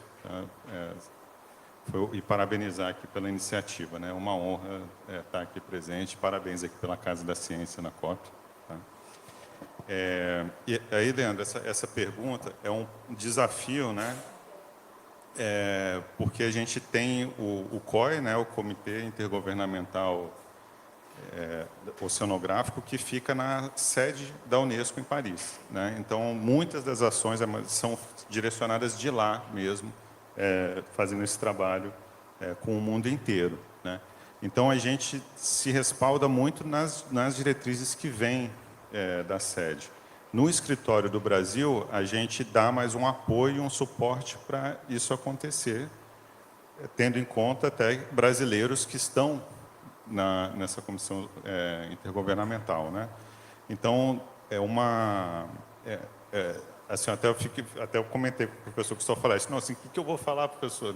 É muito mais adequado essa pergunta ser feita até para ele, né? Que tem essa articulação sendo feita, né? Mas o escritório, a gente participa, né, do grupo de trabalho da década do oceano, com o Ministério de Ciência e Tecnologia, né? Também dando o apoio que o Ministério pede para a gente, né? Tem um acordo de cooperação entre o Ministério e o Escritório da Unesco no Brasil, que ajuda muito a viabilizar a implementação de ações, né? Elaboração de cartilhas, do plano de ação da década que o professor Cristoforetti conduziu, né? Então, tem um respaldo muito de parceiros que trabalham em conjunto com o escritório, tá? E aí eu até estava explicando para a professora aqui, antes da gente começar nesse cenário, que a Unesco, né, vou fazer uma breve explicação sobre a estrutura da Unesco, né, que a gente está dividido em 5 setores, né? Tem o setor de educação, de cultura, de ciências naturais, ciências sociais e comunicação e informação, né? Então, a pauta de oceano, ela acaba não sendo de nenhuma desses setores, ela é um pouco transversal a todos esses setores pela Comissão Oceanográfica Intergovernamental. Mas a gente aqui no Brasil acaba absorvendo um pouco pelo próprio setor de ciências naturais, né? Então, a gente acaba tentando fazer o link, né, e a interconexão com os outros assuntos que também são tratados pelo setor, como de recursos hídricos, questão de biodiversidade, soluções baseadas na natureza, as reservas da biosfera, os sítios dos patrimônios naturais e os geoparques, né? E uma palavra que a gente tem usado muito é integração, né? Eu acho que é um desafio de trabalhar a integração, e eu tenho levado isso até para outros espaços aqui na COP, né? De tentar fazer exatamente uma pauta que o Brasil traz muito, né? De integrar a biodiversidade com o clima, né? A Convenção de Mudança Climática, também com a Convenção de Diversidade Biológica, e a gente ainda acrescenta mais outra, que são as 3 convenções irmãs do Rio, né? Da Eco 92, que é a de combate à desertificação também, né? Então, integrar essas convenções, elas conversarem sobre a mesma coisa, é importante somar os esforços, né? E não ficar cada um, às vezes, em sua caixinha, né? Que nem o oceano, né? O oceano, às vezes, você vê mesmo as pessoas discutindo o oceano e acaba que não se envolve, né, com outras discussões, com a agenda de biodiversidade, clima, né? E acabam se formando nichos, né? Então, um desafio que a gente tem colocado aqui para o Escritório do Brasil é essa integração, né? Promover a integração entre as convenções, entre os temas, né? E, particularmente no setor de ciências naturais, eu vejo os sítios designados pela Unesco do Brasil como uma grande oportunidade para isso. A gente tem os patrimônios mundiais naturais e culturais, que estão muitos na costa do Brasil, né? Tem uma influência direta do oceano. E tem as outras que têm influência indireta, né? A própria Amazônia, o Pantanal, né? Que acabam tendo influências climáticas sobre do oceano, né? E os geoparques e as reservas da biosfera, né? A gente tem a reserva da biosfera maior do mundo, que é a da Mata Atlântica, né? Que está na costa inteira do Brasil, né? Como a gente poder aproveitar isso, né? De usar esse reconhecimento territorial para valorizar o que já acontece ali, levar boas práticas para serem divulgadas e compartilhadas entre outros países e aqui e internamente também, né? E até recentemente ter uma proposta de uma reserva da biosfera marinha, a primeira do Brasil que está sendo levada para ser reconhecida, que é a da cadeia Vitória Trindade, ali no Espírito Santo. Então, o escritório acaba dando um apoio para que essas iniciativas ganhem força e sejam reconhecidas aí da melhor forma dentro do sistema Unesco e seja divulgado aí para o mundo. Eu acho que até acabei já falando demais aqui, desculpa, gente, mas eu acho que tentando trazer um pouco mais do papel do escritório do Brasil, não mais sobre o conteúdo da década e tal, que eu acho que muito de vocês já sabem, né, todos os objetivos e tal, né, isso também está no site, mas eu acho que é legal esse bate-papo, né, Leandro, exatamente para a gente poder pensar em possibilidades de integração, né, integração dos sítios, integração das agendas, das convenções. Eu acho que é um caminho que todos têm a ganhar e a somar os esforços e valorizar tudo que já está acontecendo. Obrigado, Sérgio. Acho que integração é uma palavra muito, muito boa. E aproveitando até o gancho, como você comentou bastante do professor Ronaldo, eu acho que, Ronaldo, um dos grandes desafios que trouxe, que a década trouxe, era justamente como ter um olhar maior para o DS14, que era o menos financiado, como integrar o oceano dentro das negociações climáticas, enfim. Então, eu gostaria de saber, Ronaldo, qual o principal desafio que foi para a cultura oceânica para trazer isso e qual vai ser o próximo desafio futuro, talvez, quando a gente olha até para a perspectiva que o Unesco trouxe de integração, enfim, trazer a tua experiência sobre o assunto, você entende? Uma terceira pergunta, talvez, que é como que a gente usa essa ferramenta para, de fato, estamos na Casa da Ciência, como que a gente traduz tudo isso também, tudo que tem sido discutido ao longo dos dias, como que a cultura oceânica também pode ser uma ferramenta de tradução do conhecimento. O que você pensa sobre isso? Tá, obrigado, Leandro. Primeiro, agradeço ao Ministério pelo convite, parabenizo pela Casa da Ciência e por todas as discussões que estamos tendo aqui. Vou tentar lembrar de todas as perguntas, não se me cobra. Eu acho que o que eu traria, primeiro, a gente pensar que quando a década da ciência oceânica vem, né, a gente fala década do oceano, precisa lembrar o nome completo, é a década da ciência oceânica para o desenvolvimento sustentável. Então, aqui já vem alguns pontos que eu sempre gosto de destacar, né? O década, óbvio, um período de 10 anos, 2021 a 30. Aí eu vou vir de trás para frente. É muito comum a gente ouvir falar que a década do oceano é a década do DS14. Ela não é a década do DS14. Ela é a década para o desenvolvimento sustentável, que é a Agenda 2030 como um todo, a partir de entender a zona costeira e o papel central do DS14. Mas eu acho que isso é algo que a gente sempre... Tanto que houve um estudo que mostra que os 17 ODS se concentram na zona costeira. Por isso é uma década para o desenvolvimento sustentável. Não é para o desenvolvimento sustentável do oceano, é para o desenvolvimento sustentável. E aí vem a década da ciência oceânica. E algo que eu vejo, que eu escuto menos nas discussões da década hoje em dia, e para mim é o ponto central dela, é a pergunta: que ciência é essa? Né? O lema da ciência que precisamos para o oceano que queremos. E essa ciência é uma ciência que é coproduzida, que é embasada na Agenda 2030, que busca soluções e não só a geração de conhecimento.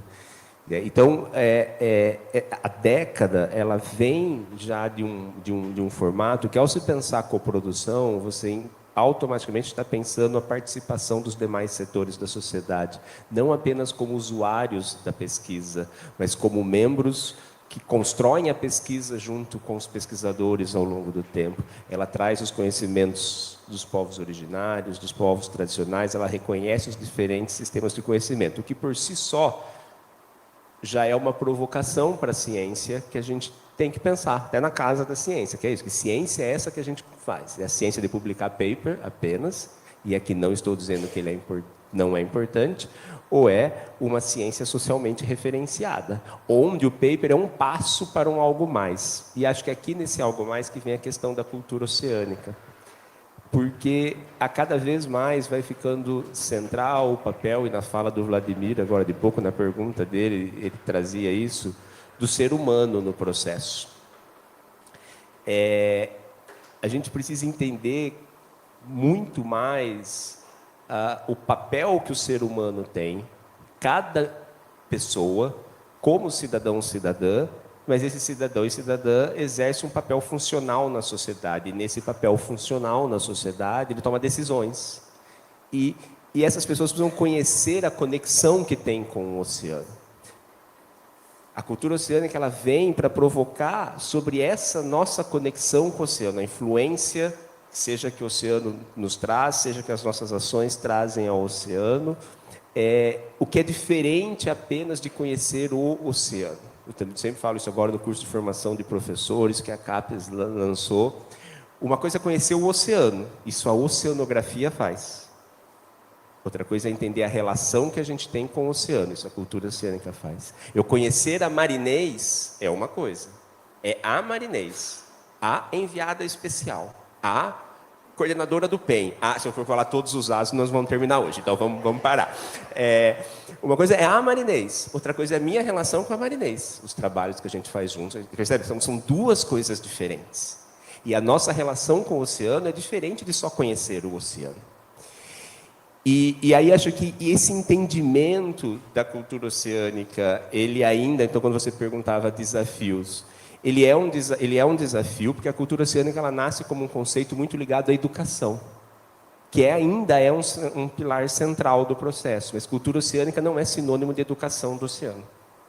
A cultura oceânica é conectar as pessoas com o oceano, e para isso pode ser pela educação, pela comunicação, pela cultura, pela arte, tem múltiplos caminhos. E a gente precisa fortalecer essa visão. Acho que isso a sociedade ainda está amadurecendo. E por que a cultura oceânica passa a ter um papel central, né, nesse processo, então, que a gente vai acompanhando, que aparentemente está amadurecendo dentro da própria comunidade da ciência oceânica ainda. Então, assim, se a gente olhar no histórico de quando a década começou a ser planejada, no primeiro documento de planejamento que veio, existiam 6 resultados esperados. Eles eram todos científicos. Depois de muita discussão e de uma avaliação da COI, que era em todos os workshops regionais que foram feitos à época no mundo todo, em todos aqueles 6 grupos que discutiam a poluição, a biodiversidade, enfim, todos tinham uma coisa em comum: indicar que a sociedade precisava entender aquele tópico e precisava mudar o seu comportamento em relação àquele tópico, que é a cultura oceânica. Então, isso emerge como o 7º resultado, 2 meses antes de começar a década do oceano. No fundo, ele sempre foi o patinho feio da história, vamos ser verdadeiros. Internacionalmente e até nacionalmente. Mas a gente vai vendo ao longo dos anos que isso está mudando. Por quê? E aí, desculpa estar me alongando, eu acho que um ponto central, disse isso hoje numa outra mesa que eu estava, olha onde estamos, na COP30, e numa COP onde os impactos da mudança do clima são claros para o mundo todo já, né? Olha o que aconteceu no Sul semana passada novamente. E aí nós estamos aqui agora, muito simbolicamente, na Casa da Ciência durante a COP30, então falando da importância indiscutível de gerar conhecimento científico e disponibilizar o conhecimento científico. Só que se nós tivermos todo o conhecimento científico para combater a mudança do clima, para ter um oceano sustentável, todo, ele estiver disponibilizado, mas nenhuma pessoa mudar o seu comportamento, de nada adiantou. Então não é apenas sobre gerar ciência, é sobre a gente garantir que as pessoas mudam os seus comportamentos em relação a esse planeta com base na ciência. E as pessoas só vão mudar o comportamento quando elas tiverem uma cultura de entender que elas interagem com o meio ambiente. Acho que esse é o grande desafio que a cultura oceânica ainda vem. A mudança de comportamento é um desafio gigantesco, a pandemia mostrou isso, e talvez agora que a gente vê a sociedade em geral em vários dos lugares, começando a se sensibilizar mais. E os próprios cientistas oceânicos, que uma coisa é a ciência oceânica, outra coisa é a cultura oceânica, entendendo o processo, é como é que a gente avança para a mudança de comportamento. Obrigado, Ronaldo. Eu não me canso de toda vez escutar o Ronaldo e aprender alguma coisa nova. Eu acho que uma coisa muito importante que você trouxe é essa visão de que cada um tem a sua função, tem a sua conexão. E quando a gente fala da importância de uma pessoa e quanto ela pode propagar essa conexão, temos aqui a Marinês como enviada especial, que está hoje num cargo criado pela primeira vez pelo governo brasileiro enquanto enviado especial para diversos temas, mas é a primeira vez que temos um enviado especial para o oceano. Eu gostaria de entender, de ouvir um pouco de você, como foi a experiência desse processo e como e se a cultura oceânica também tem ajudado. Imagino que você deva ter visto isso na prática, de estar sendo acionado por ser uma enviada especial, de colocar o oceano em pauta. Então, se isso realmente se traduziu, se tem sido um avanço. Para além disso, qual que é o maior legado que você consegue imaginar que essa COP possa deixar, pensando no oceano como um todo, ou que podemos fazer para frente também? Obrigada pela pergunta, Leandro. Eu acho que a minha voz já diz que realmente deu resultado, né? Então, realmente a ideia dos enviados especiais, né, que são vários no Brasil, são 22 temáticos, mais 7, 8 internacionais, foi muito boa, porque conectou a sociedade aos temas e às discussões da COP, que pode ser um tanto quanto árido, né, para a sociedade em geral. Então, a ideia era, justo quando fui convidada, a diretora executiva da COP, a ex-secretária, Ana Toni, ela me falou assim, Marinês, é para vocês serem uma caixa de ressonância. Eu falei, Ana Toni, você quer que a gente comunique, né? Que a gente interaja com as pessoas, como o Ronaldo estava falando. Ela falou, isso. E foi uma experiência muito interessante, e a gente, por vários motivos, mas um deles, as pessoas tinham uma sede de ter alguém que representasse o oceano num evento como esse.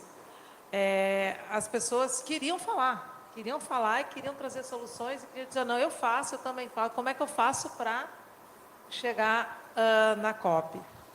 E aí a gente começou a fazer com um grupo muito grande, Ministério de Ministério de Meio Ambiente, Ministério de Ciência e Tecnologia, sempre juntos, sempre ajudando, mas várias organizações internacionais também. A gente começou a fazer um trabalho muito grande disso, de propagar, de conectar as pessoas, como o Ronaldo estava falando, ao oceano e dizer, olha, o oceano é o principal regulador climático do planeta.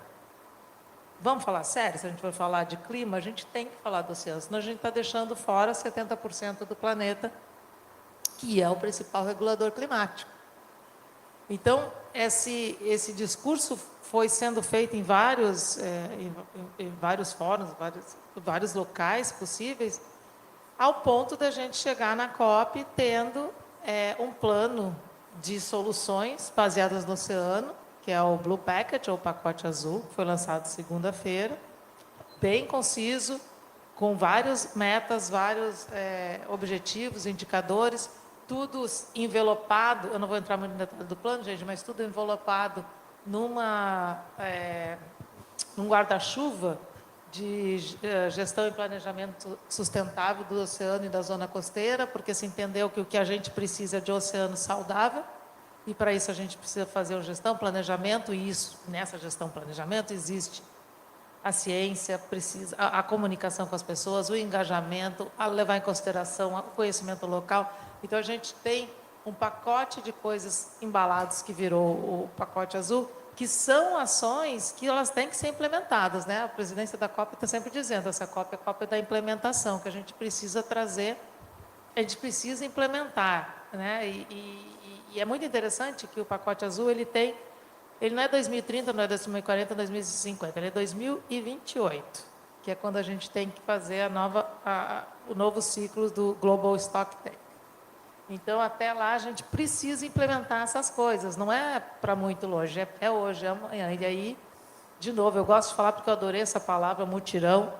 a gente só vai conseguir fazer isso com mutirão mesmo, né? E aí do global, que é todos os tratados internacionais, e a gente tem uma grande oportunidade agora, né, com o Tratado das Águas Internacionais, da Biodiversidade em Águas Internacionais, que é chamado de BBNJ, até levando em consideração aquelas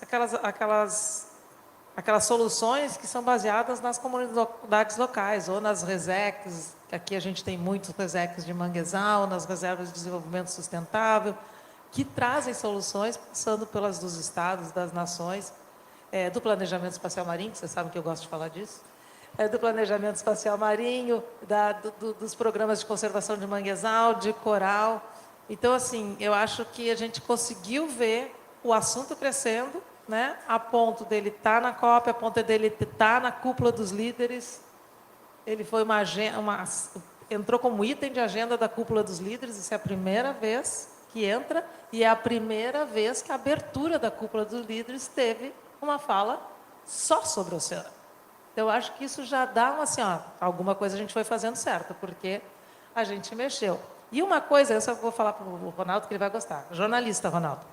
Uma coisa, no começo, assim, é claro, né, a gente acaba sendo bombardeada por que o oceano? Você acha que o oceano vai entrar? O começo era, você acha que vocês vão conseguir fazer o oceano na COP? Como, né? Há 2 dias atrás eu percebi, mudou. Eles não perguntam mais se o oceano vai estar na COP. Eles já chegaram na conclusão, o oceano está aqui, o oceano inundou e está todo mundo falando de oceano. Agora eles estão perguntando, me explica mesmo por que é tão importante o oceano estar na COP? Então, perfeitamente deu para ver essa virada dessa conexão. E eu concordo plenamente com o Ronaldo, precisamos de muito mais ciência, porque se a gente não medir, se a gente não tiver séries temporais do que está acontecendo no oceano, a gente não vai nem conseguir convencer os tomadores de decisão que realmente está dando problema.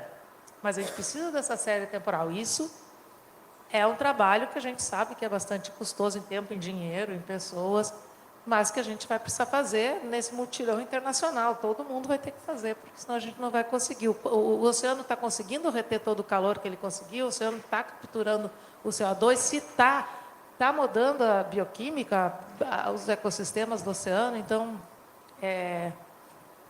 eu acho que a gente precisa da ciência, mas precisa engajar as pessoas, a gente precisa fazer as pessoas entenderem. Costumo dizer, isso tem muito de gestão costeira, do planejamento espacial marinho, não existe vontade política, não existe ações políticas para mais ciência, para mais conhecimento, se a sociedade não entender como importante.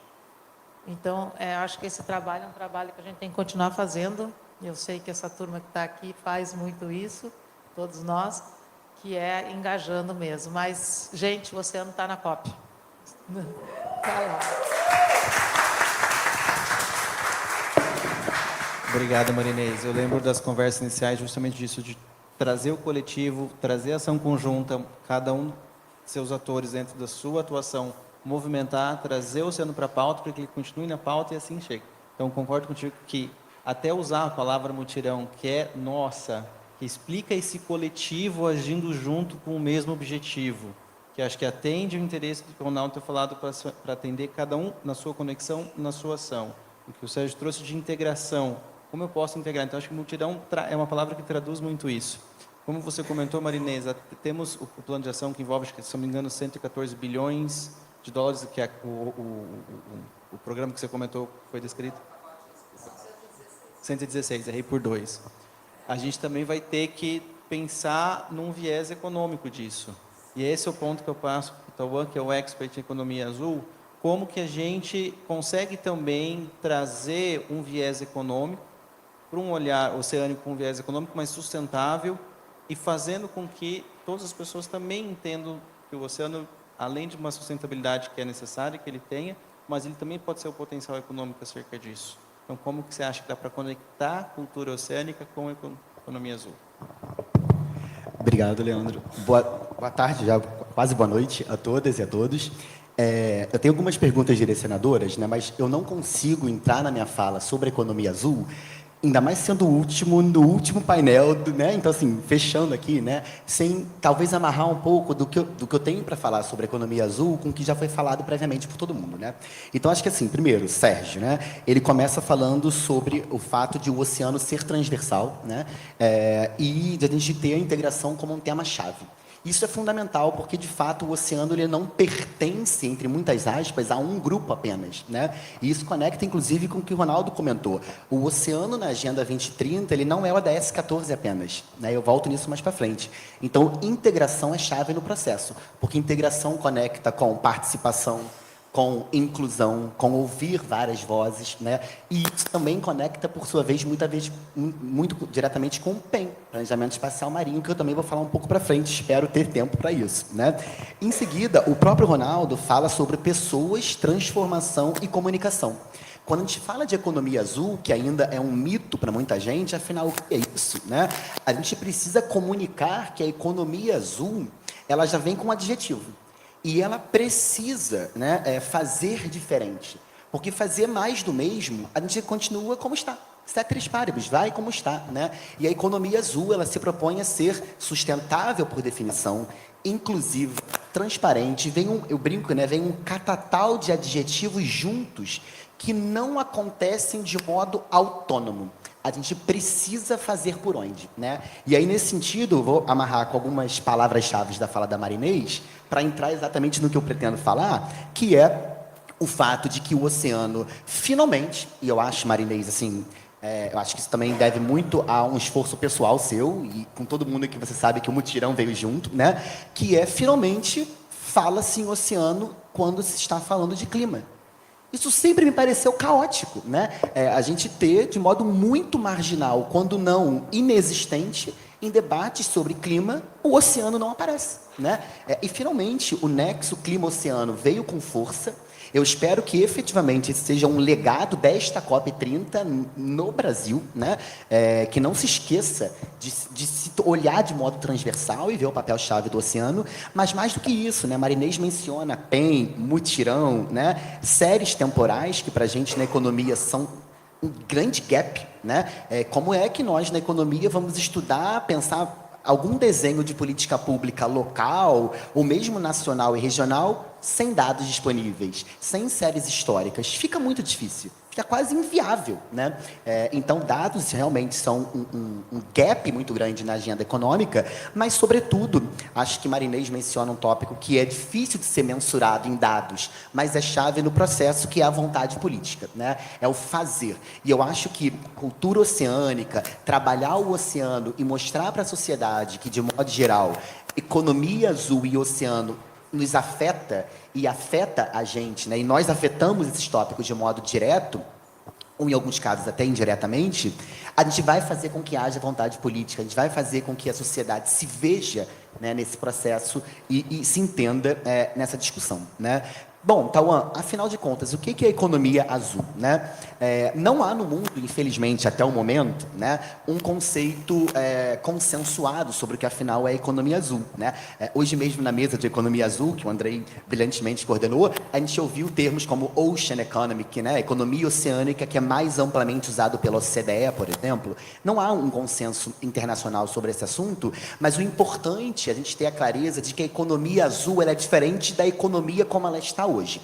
Portanto, a economia azul, eu diria, ela é uma economia que, acima de qualquer coisa, ela se pretende a ser sustentável. Então, ela vai precisar olhar para um lado ambiental e climático, que eu acho que a COP é a representação clara desse momento, mas ela igualmente precisa olhar, para além da variável econômica propriamente, claro, para o lado social. E aí, quando a gente fala disso, a gente fala sobre conhecimentos tradicionais, impacto sobre populações ribeirinhas, né? Houve uma provocação de um colega mais cedo sobre pescadores, por exemplo. Então, a gente vai falar de pescadores, de marisqueiras, né? A gente vai falar de atores que, de modo geral, têm sido marginalizados no debate relacionado ao oceano, né? E não me limita apenas a Brasil.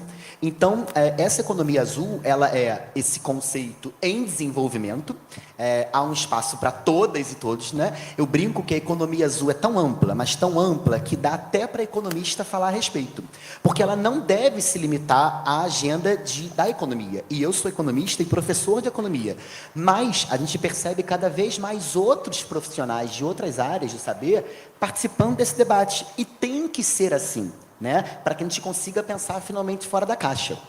Essa economia azul, ela vai lidar com vários tópicos, por assim dizer. Ela vai falar de recursos vivos e não vivos, ela vai falar de serviços ecossistêmicos providos pelo oceano, né?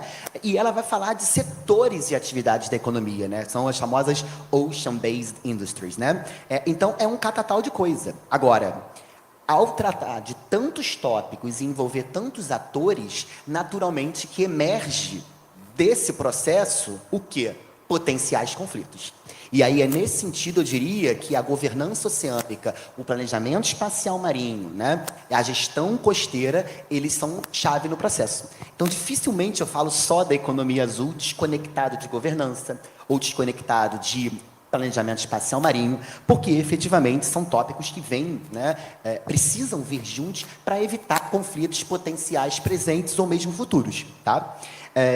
Como que, no final das contas, essa economia azul, ela interage, né, que é uma outra pergunta que o Leandro comentou, com os governos, com a academia e com a sociedade de modo geral, de várias maneiras, tá? Então, a gente tem aqui o fato de que, para a gente desenhar políticas, isso está acontecendo no momento presente no Brasil, inclusive, né, já agradecendo ao MCTI pelo convite, eu parabenizo o MCTI, aqui na pessoa do Leandro e da Gigi, né, pelo movimento que o Ministério tem feito no sentido de desenhar a primeira política nacional de economia azul, com o Comitê Executivo Economia Azul, né? O Brasil hoje não tem uma política nacional para economia azul, muito embora tenha um grupo de trabalho que completou 5 anos e entregou há 2 semanas, né, o famoso GT-PIB do mar. A gente tem o famoso conceito de Amazônia Azul, que já tem mais de 20 anos, mas efetivamente uma política nacional para promover isso ainda não há, e o MCTI puxou isso com força e está desenhando uma política bastante participativa nesse sentido, né?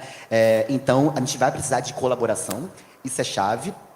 Indo para o terceiro tópico, eu acho que conecta muito com o que o Ronaldo comenta, né? A economia azul e a sustentabilidade, elas precisam vir conectadas. E sim, quando a gente fala de década do oceano, o nome original, que é enorme, né? A década do oceano é um apelido, porque não tem condição, né? Década das Nações Unidas para o Desenvolvimento Sustentável. Ufa, meu Deus, né?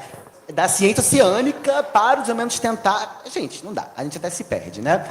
Tem ciência, mas mais do que tudo, né, a gente tem que pensar a década como dando suporte à Agenda 2030, e isso não se limita ao ODS 14, né? O ODS 14 é aquele que mais diretamente endereça a agenda oceânica, né? Efetivamente, mas vários outros tópicos da agenda estão espalhados em ODS diversos, da energia renovável, à segurança alimentar, à ação climática, efetivamente, que é o ODS 13, entre vários outros, né?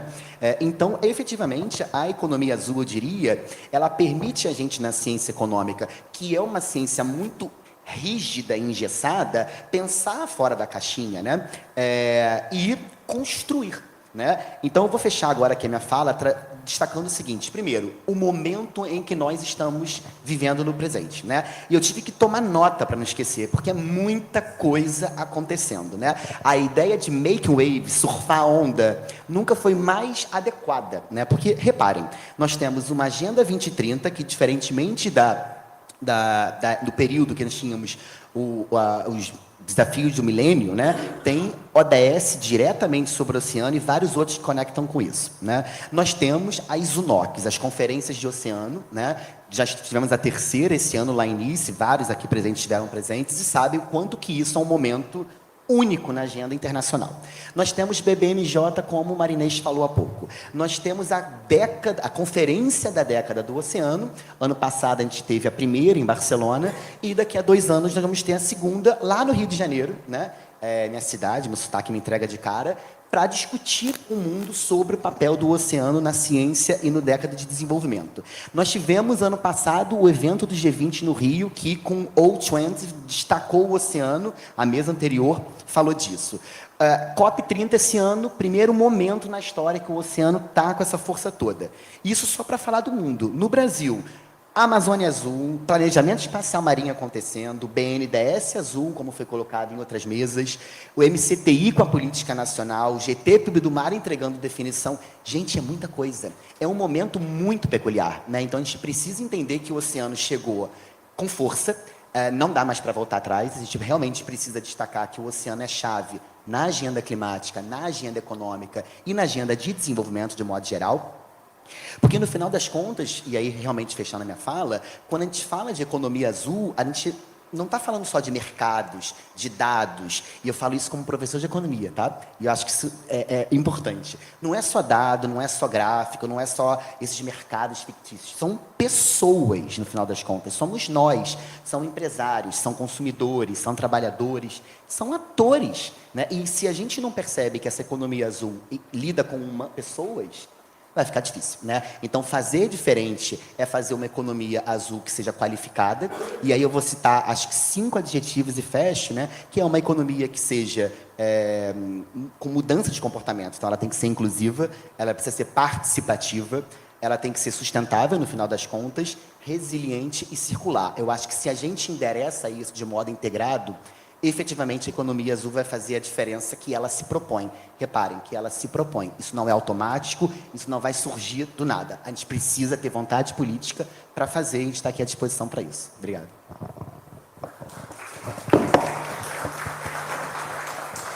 Obrigado, Tauan. Você fez minha vida muito fácil, que eu ia pegar justamente o ponto que você trouxe de estamos num momento peculiar e único.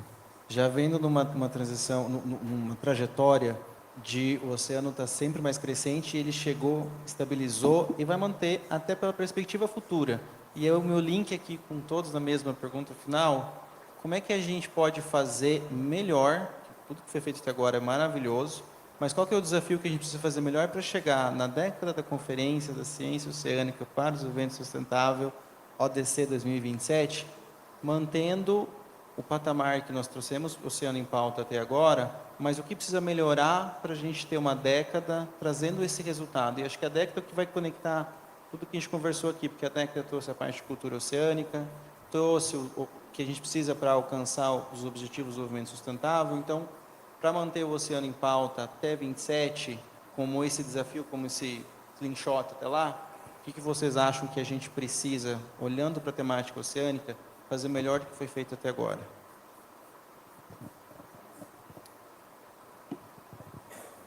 Tá bom? Eu não sei, Leandro, claro que eu vou responder sua pergunta, eu só não sei se eu concordo 100% com o melhor do que foi feito até agora. Porque parece que daí o que foi feito não é... Ou que seja melhor, mas respeitando que a gente fez o melhor até agora. Não é à toa que o Brasil é uma referência na década do oceano. Significa que as coisas foram perfeitas? Significa que tudo funcionou? Não! Mas também é inegável que a gente avançou muito entre 2019 e agora. Né? Se a gente olha e vê o engajamento das regiões, das 5 regiões do país até hoje, se a gente olha e vê a criação do INPO, que já era um processo anterior, mas que vem né, agora dar vida a isso tudo, se a gente olha um processo que chega às mídias, e não é só pela COP, é agora impulsionado pela COP, mas que a gente vê, está na pauta, está na escola, as empresas estão usando, o BNDES lançou um programa Azul. Pela primeira vez, né, a gente já conversou sobre isso, acho que pela primeira vez que a gente tem um registro na história, um presidente do país agora tem o oceano na sua fala a todo momento, em todos os discursos esse ano, e aí não é só o presidente, agora é o presidente, a primeira-dama, e acho que a última vez que eu mapeei, pelo menos 7 ministros que já falam sobre isso. Isso não tinha até 2 ou 3 anos atrás. Isso é um avanço inimaginável do meu ponto de vista. Eu acho que a gente pode, que passo que a gente tem que dar agora é respirar, pensar que a gente está chegando em 31 de dezembro no meio da década, e olhar o que nós vamos fazer nesses próximos 5 anos. Eu acho que nós temos um plano que foi, e temos relatórios que foram construídos a duras penas de todas as formas, né, mas nas 5 regiões do país, que mapearam em 2020 o que aquelas 2.000 pessoas que contribuíram gostariam de ver para a década do oceano. Lembrando que era o primeiro ano da pandemia, um momento difícil, era um momento político muito difícil, mas aquilo tem um suporte. Eu acho que a gente teria até uma responsabilidade de olhar para aquele material, de olhar para aquele resultado que é de todo mundo e agora fazer um segundo olhar. O que a gente já cumpriu? O que a gente pode melhorar e cumprir mais? E aí trazer isso como resultado e apresentar em 2027. Bom, eu vou ficar aqui na perspectiva da economia azul, né? E aí, pegando carona do que o Ronaldo falou, de fato, os debates que houve lá em 19, 20 particularmente, né? Regionais, a gente mapeou uma série de estratégias específicas para cada região, né? E, obviamente, que um dos resultados da década é um oceano produtivo e sustentável, que conversa diretamente com a economia azul, né? Então, é nesse lugar que eu falo, tá? O que eu sinto falta no Brasil no momento, e eu tenho insistido nisso nas minhas falas, é uma discussão efetivamente nacional sobre isso. E aí, justamente por esse gap, eu boto muita expectativa sobre a iniciativa da MCTI. Porque hoje, no Brasil, a gente tem tido um debate muito local sobre essa economia azul, que tem vários nomes pelo Brasil, né? Tem economia azul, tem economia do mar, aí lá no Rio tem várias secretarias que lidam com o assunto, na Bahia, aqui, ali, acolá. E o que eu sinto falta no presente momento no país é de que haja efetivamente um diálogo nacional, conectando, sobretudo, as experiências em curso, né? Então, por exemplo, lá no Rio, a gente tem a primeira Secretaria Estadual de Economia do Mar, né? De Energia e Economia do Mar, para ser mais preciso. Nós temos outras experiências no Ceará e no Rio Grande, por exemplo, entre outros estados e municípios, né? Santos tem muito a ajudar nesse sentido. Então, acho que falta realmente um diálogo nacional em prol de promover esse resultado esperado, que é uma economia efetivamente sustentável e produtiva, né? E aí é nesse sentido que eu cutuco, e por estar nessa política também, cobro também, né, é que a gente consiga, nessa iniciativa do MCTI, efetivamente pensar numa perspectiva nacional, atento às nuances locais, porque o Brasil são vários países, né, então, assim, realmente isso tem que estar na conta, mas efetivamente conectando os atores chaves, porque eu acho que isso vai tender a facilitar muito a trajetória, né? Eu acho que isso é chave na perspectiva econômica, para otimizar recursos, otimizar o tempo e entregar um resultado melhor nessa perspectiva. Obrigado. Bom, acho que deixa eu falar, Maria, aí você fecha. Acho que fica melhor, né? Para dar a última palavra da Marinês.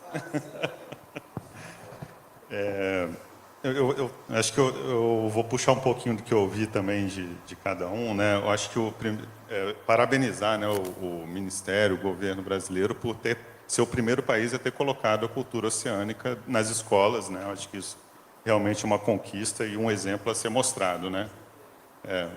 Com certeza, foi uma grande conquista, né? E também pelo que está sendo feito com o planejamento espacial marinho, né? Então, a Unesco tem esse papel, né, de conseguir ter um apoio, né, escrever esse protocolo aí do PEN, né? Então, acho que isso é outra coisa que o Brasil pode mostrar, né, em 2027, com certeza. Mas eu queria provocar um pouquinho também sobre a questão da economia azul, né?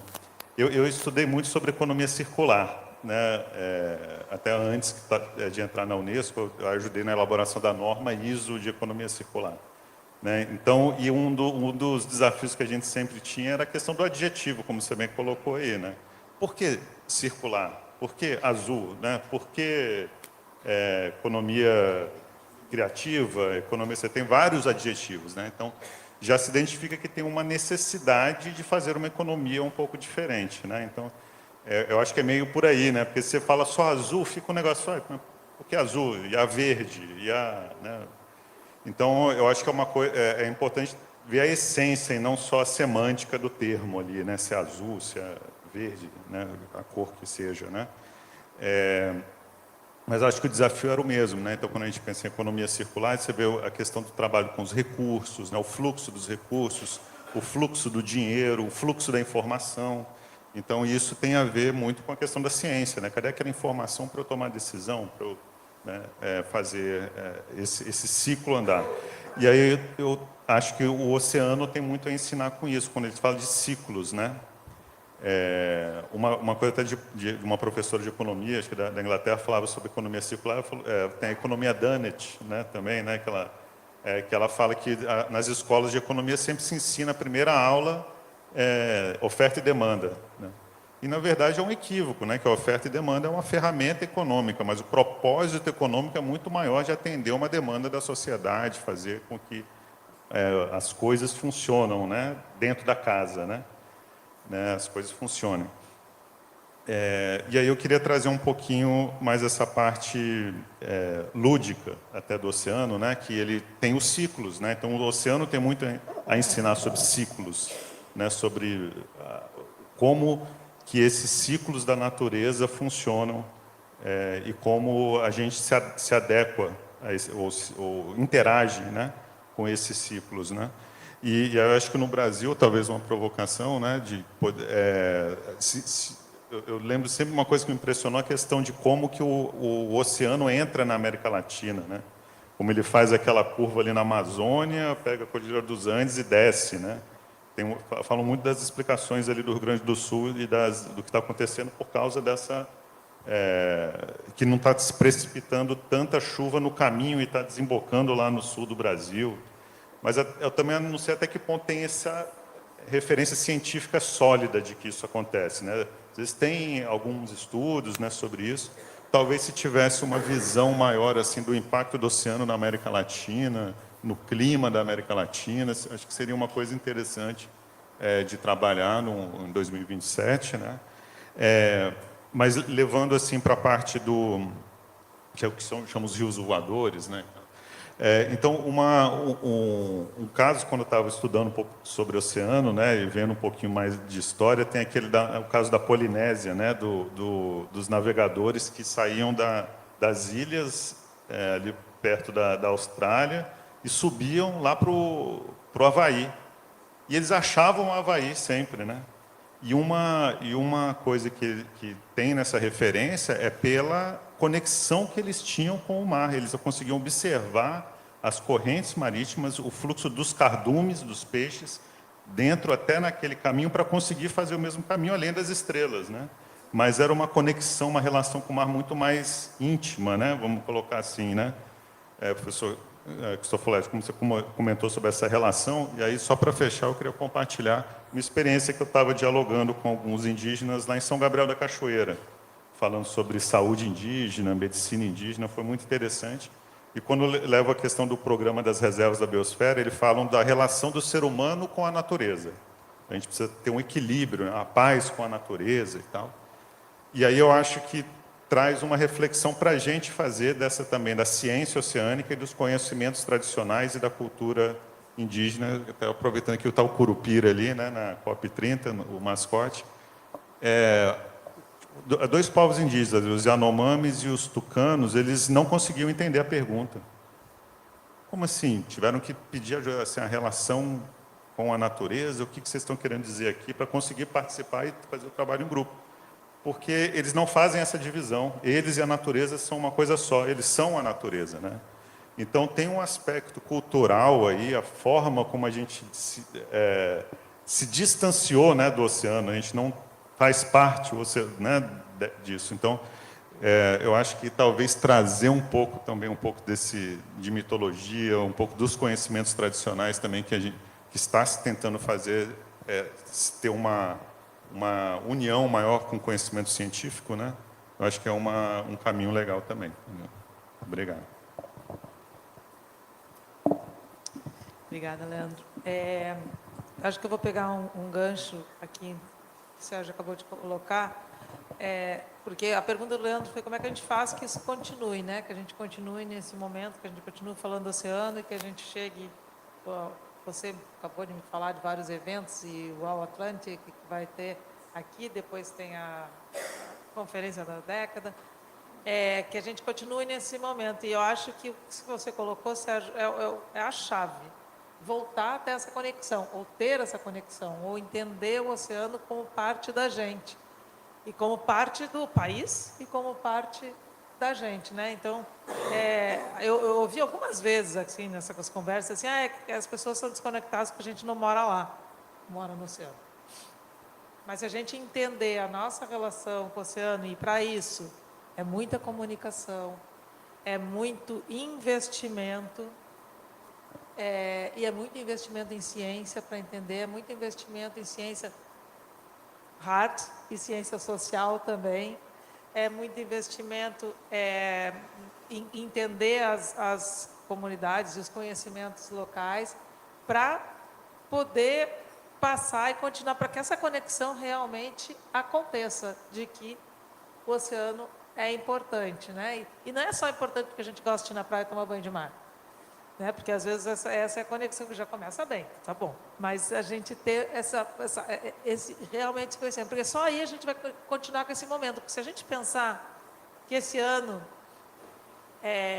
a gente teve a UNOC, que é a Conferência das Nações Unidas para o Oceano, e que aquilo lá foi uma explosão de voos. Foi a primeira vez, é cheio de primeira vez esse ano, né? Mas foi a primeira vez que 64 chefes de Estado estiveram presentes numa reunião, numa conferência de oceano.